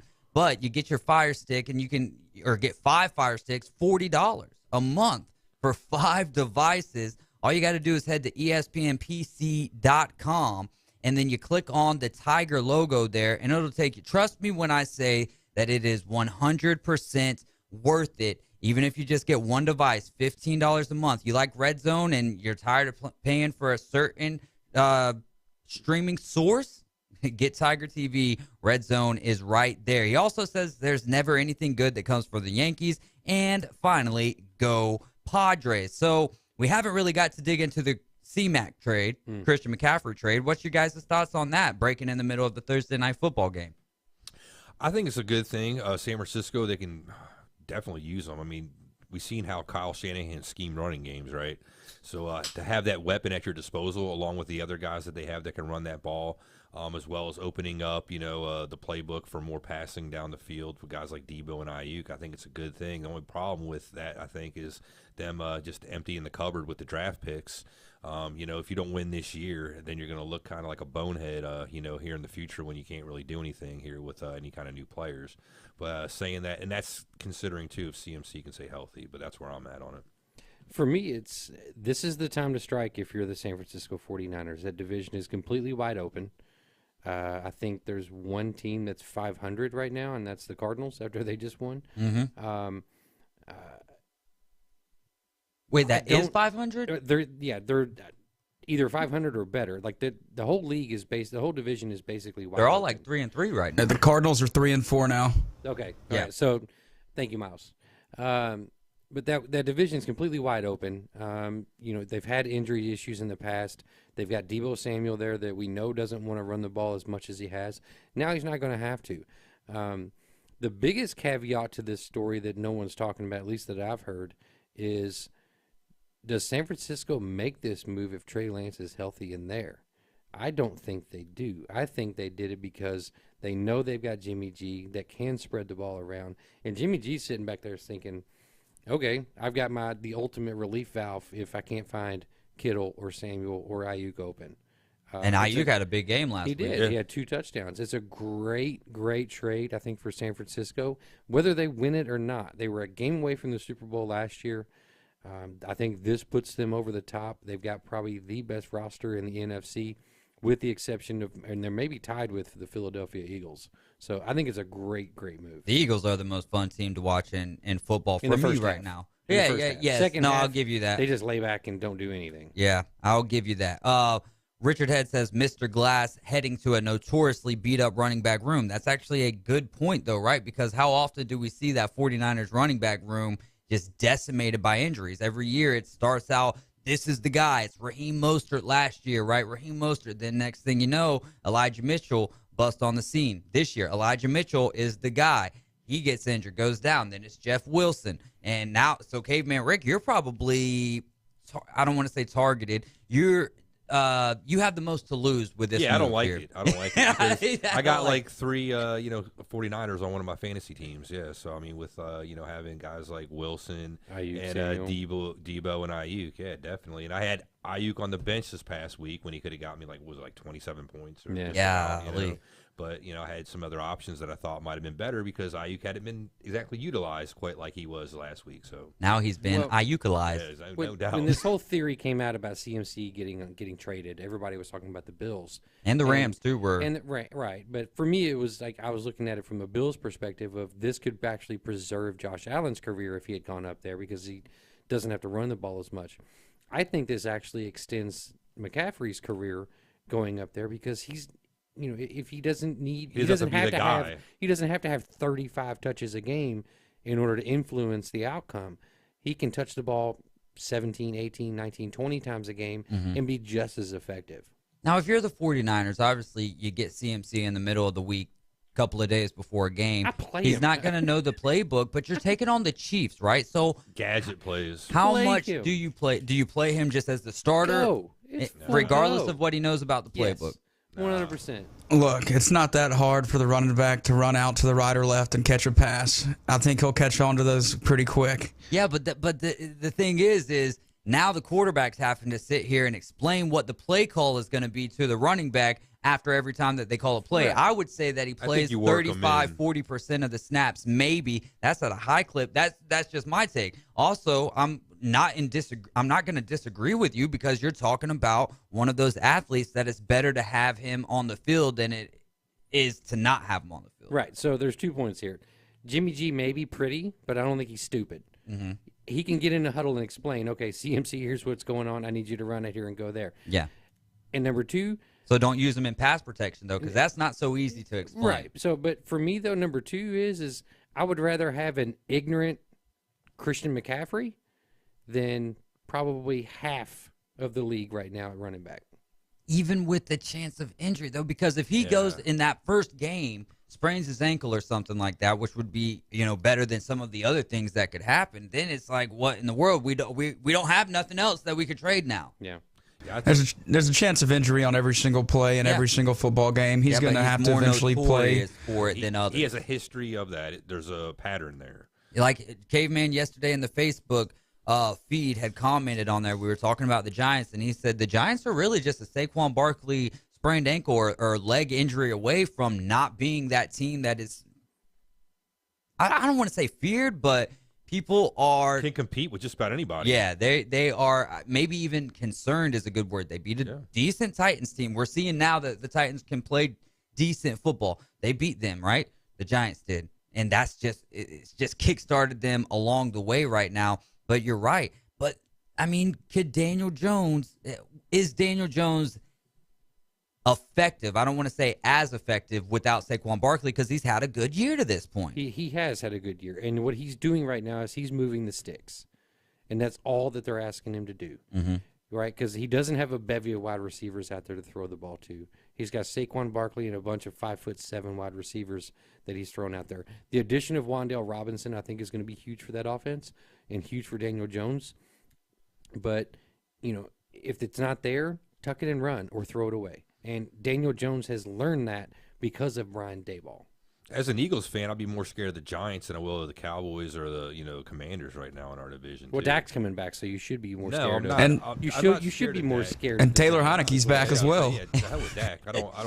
Dak doesn't scare me. It's like a blast from the past here for the NFC East right now. Richard Head says 15-play drive without Saquon to win the game a couple of weeks ago. I'm assuming that he's talking about the Giants-Packers game that was in London. It was the Packers. He went out, but then he came back into the game. Yeah, he did. He scored a touchdown that game. Still got the W there. So Daniel Jones is showing strides, right? And a lot of that credit has to go to, 100%, because I don't want to take away from Daniel Jones. He has to put in the work to get there, but I think that he's been shown a light from Brian Daboll, who got to experience a couple years with Josh Allen and is now leading the way here for the Giants. And, I mean, both New York teams, all three of them, really, you count Buffalo, are just taking the world by, or the NFL by storm right now. New York. Yeah. And if I'm Justin Fields, I'm looking over going, okay, why didn't we sign Brian Daboll instead of New York? Yeah. You know what I mean? Because that dude has nothing around him. Sorry, Max. Sorry, Max. Yeah, you really do got to feel for Justin Fields and the Chicago Bears. The only game this week that's going to feature two teams with two winning records is actually going to be the battle for the AFC South. This is going to be the big one for the Colts, especially because the Titans beat them in game one, and this is the last time to play them this year. So, do we have any update on Jonathan Taylor? Is he going to be playing this week or not? I think he is because people are dropping Deion Does Jackson it matter? Does it matter if he plays? I mean, of course it does, but what I'm getting at Not is in fantasy lately. yeah, the low output that we've been getting from him this God year. knows I got him on two teams, and he was my first overall pick in both of those, and I'm really But that's upset. what's shocking is you look at what that Deion Jackson kid did before you got injured last week, and it's like, okay, well, where the hell was that with Jonathan Taylor? Right. Like, This is the same offense. Right. I mean, granted, the other, was it 2 weeks ago, Matt Ryan threw a record number of completions. I for think the that Colts. might have been last week. Was that last week? Yeah. It was last week. Yeah. But he threw a record number of completions, and you're looking at Andrew Luck and Peyton Manning have been there, and then you're like, holy crap. Johnny That's a whole Unitas. lot. Right. Well, Baltimore, but yeah. But yeah, same team, same franchise. But yeah, so you look at that and you go, holy cow, like that's amazing. But I picked up the Titans defense in my big money league because of the number of sacks I think that they're going to get in this game. And Bud Dupree, I think, is going to be back right. in this So game. I think we're going to see a Titans victory in that one. All right, that one will be fun to watch, at least for me. What's another game here? Seahawks, Chargers, Giants, Jags, Chiefs, 49ers. These are the games that stand out to me this week. How about this Seahawks-Chargers game, though? We haven't... Geno Smith's been playing good football, and the Chargers been skating away with wins, but we haven't seen Justin Herbert play his best football since he's had the rib injury. But then also, like AG was saying, some of the injuries. Josh Palmer's going to be out. Is Keenan Allen going to be in this game? Hey, they're going into a bye week next week. I think he sits. Yeah, I think he sits too. So Mike Williams is going to be your go-to guy, and they didn't throw the ball to him a lot in their last game. What was that? Monday Yeah, Monday night. I saw him. Parham had a few catches. Remember Austin Boyd Siegel was talking about Parham, so I saw him catching the ball a few times and made me think about that and him, so that was kind of cool. Miles, what you got? Can one of y'all explain to me how the Jaguars are 3-point favorites versus the Giants? They're at maybe home. home being one. You get 3 points at home in the NFL, just bar none. And then I would say, too, on top of that is I don't think that the media is taking the Giants as seriously as what the media is saying. Or let's say Vegas, because the media doesn't matter. I was talking about the Jets earlier. You're going off of this year's performances. You're going off of the past number of years where they have just been just a train wreck of a team like the Jets. And it's going to take a while for them to keep producing like this for you to change in your mind what you're seeing on the field, I think, to convince people. I think that the Giants are as good as the hype that's being built around them, though, right now, because they're winning games. I mean, I'm not sitting here saying that they're top 5 team in the NFL, but I've got them 5 to we haven't seen them play the 10 Bills. to 12. They haven't played the Chiefs. They haven't played the Eagles yet. They haven't played a bunch of the top tier teams. Yeah, they beat Green Bay, but we've seen the woes that they're having, and that game was overseas, and that can always, snake bite some people to go and playing over across the pond. The NFC East, y'all have the AFC North as y'all's crossover divisional games? Let me think. Because I know Cowboys played the Bengals. That sounds right. Yeah. All right. No, the Cowboys was that one-off game, the 17th game. We played. We played the NFC South. Okay, so y'all got the NFC South last week. Okay, so. Because we got, I think, the Browns, Bengals. It's got to be the AFC South.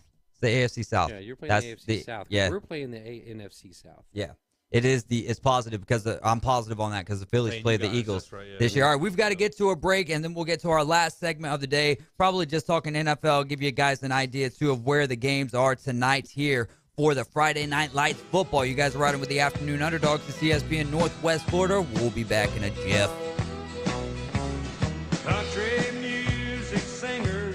104.3 ESPN Northwest Florida is collecting relief items for those hurt by Hurricane Ian. We know the impact of a major storm on a local community as our neighbors in South Florida and South Carolina start to rebuild their homes, businesses, and their lives. We're collecting items they need right now. For a list of items and our addresses, go to ESPNPC.com and click on Hurricane Relief America. Sponsored by Event Production, Panama City, Toyota, Blab TV, and ESPN Northwest Florida.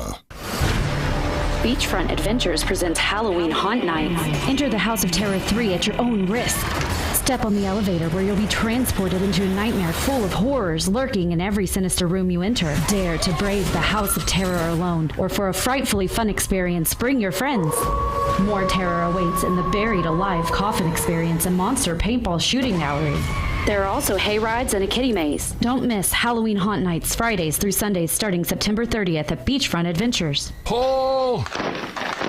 Join the Boy Scouts of America Gulf Coast Council for the annual Sporting Clay Classic, presented by Panama City Surgery Center. The Sporting Clay Classic, November 12th at the Bay County Shooting Range on Steel Field Road, with awards for teams and individuals. Top shooter wins a brand new shotgun. Ammunition is provided, but bring your own gun and safety equipment. Individuals and teams of 4 register for the Sporting Clay Classic at gulfcoastcouncil.org. It's time to put your toys away. It's bedtime. Just a little longer. 5 more minutes. Boy, are you ready to go? Almost finished, Mom. 5 more minutes. You're gonna be late for graduation. James. Okay, I'm going. To all the parents who gave their children the time to discover their passions, thank you. I would do anything for my friends. They're like family to me.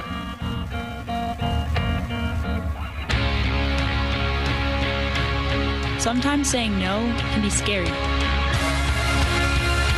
But I'm so glad I was brave enough to say yes to living a drug-free life. This message is brought to you by the U.S. Air Force. It's go time all the time. Sports talk around the clock. Oh my gosh! Now back to the Afternoon Underdogs, live from the Rib Crib Radio Room. 104.3 ESPN Northwest Florida.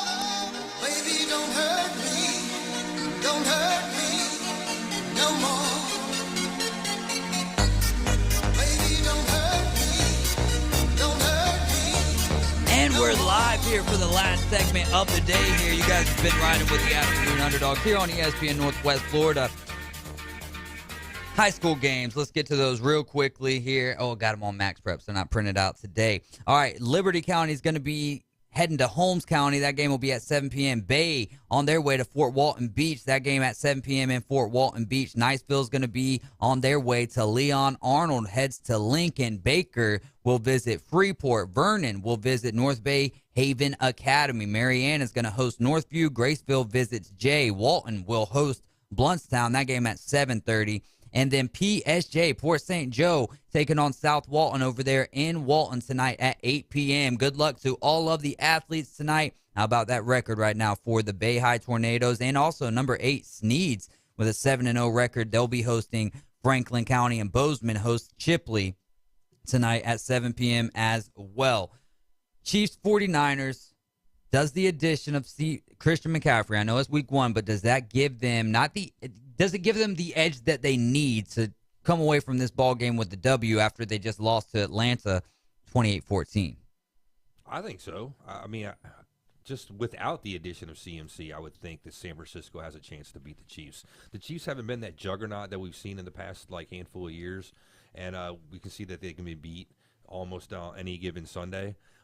Look what happened with the Colts a few weeks ago. Mm-hmm. So I definitely think this 49ers team could definitely go away with a win in this game. Miles, what you thinking?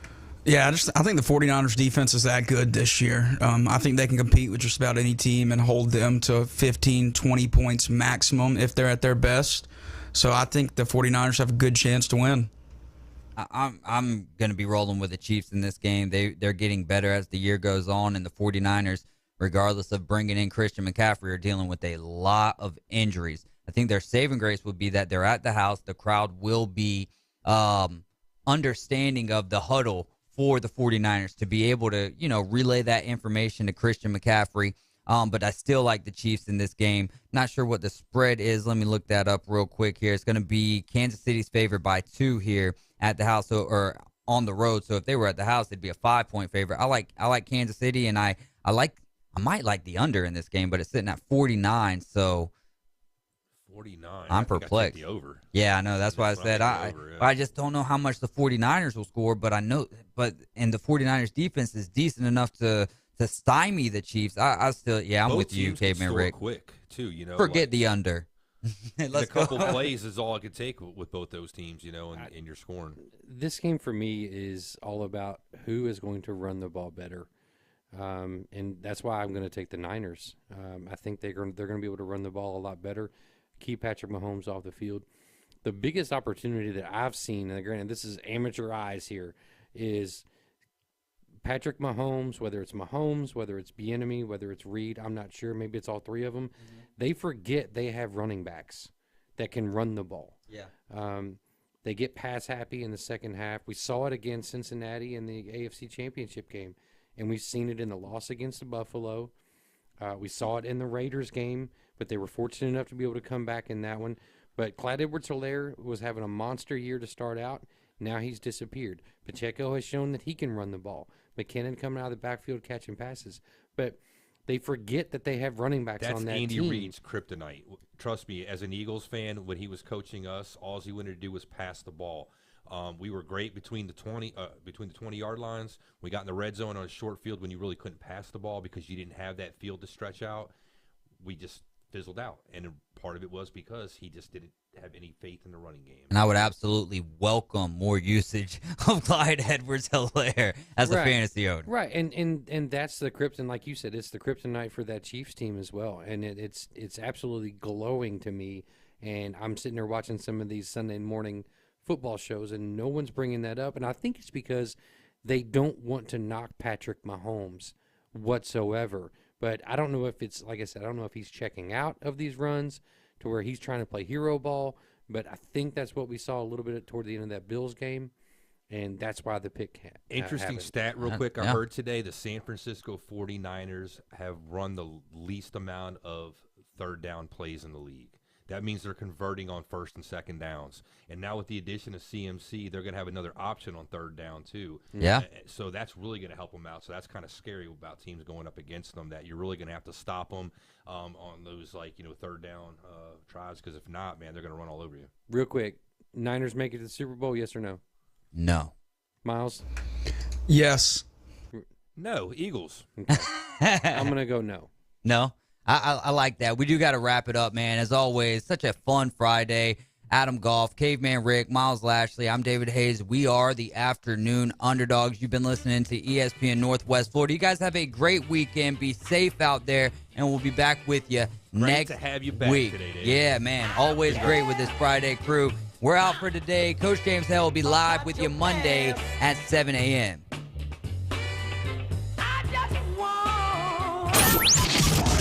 ESPN Northwest Florida. Here's what's happening. Hurricane Ian has impacted residents here in Florida, and we're collecting items people need immediately. Non-perishable food like peanut butter and items that you don't need to cook, cases of bottled water,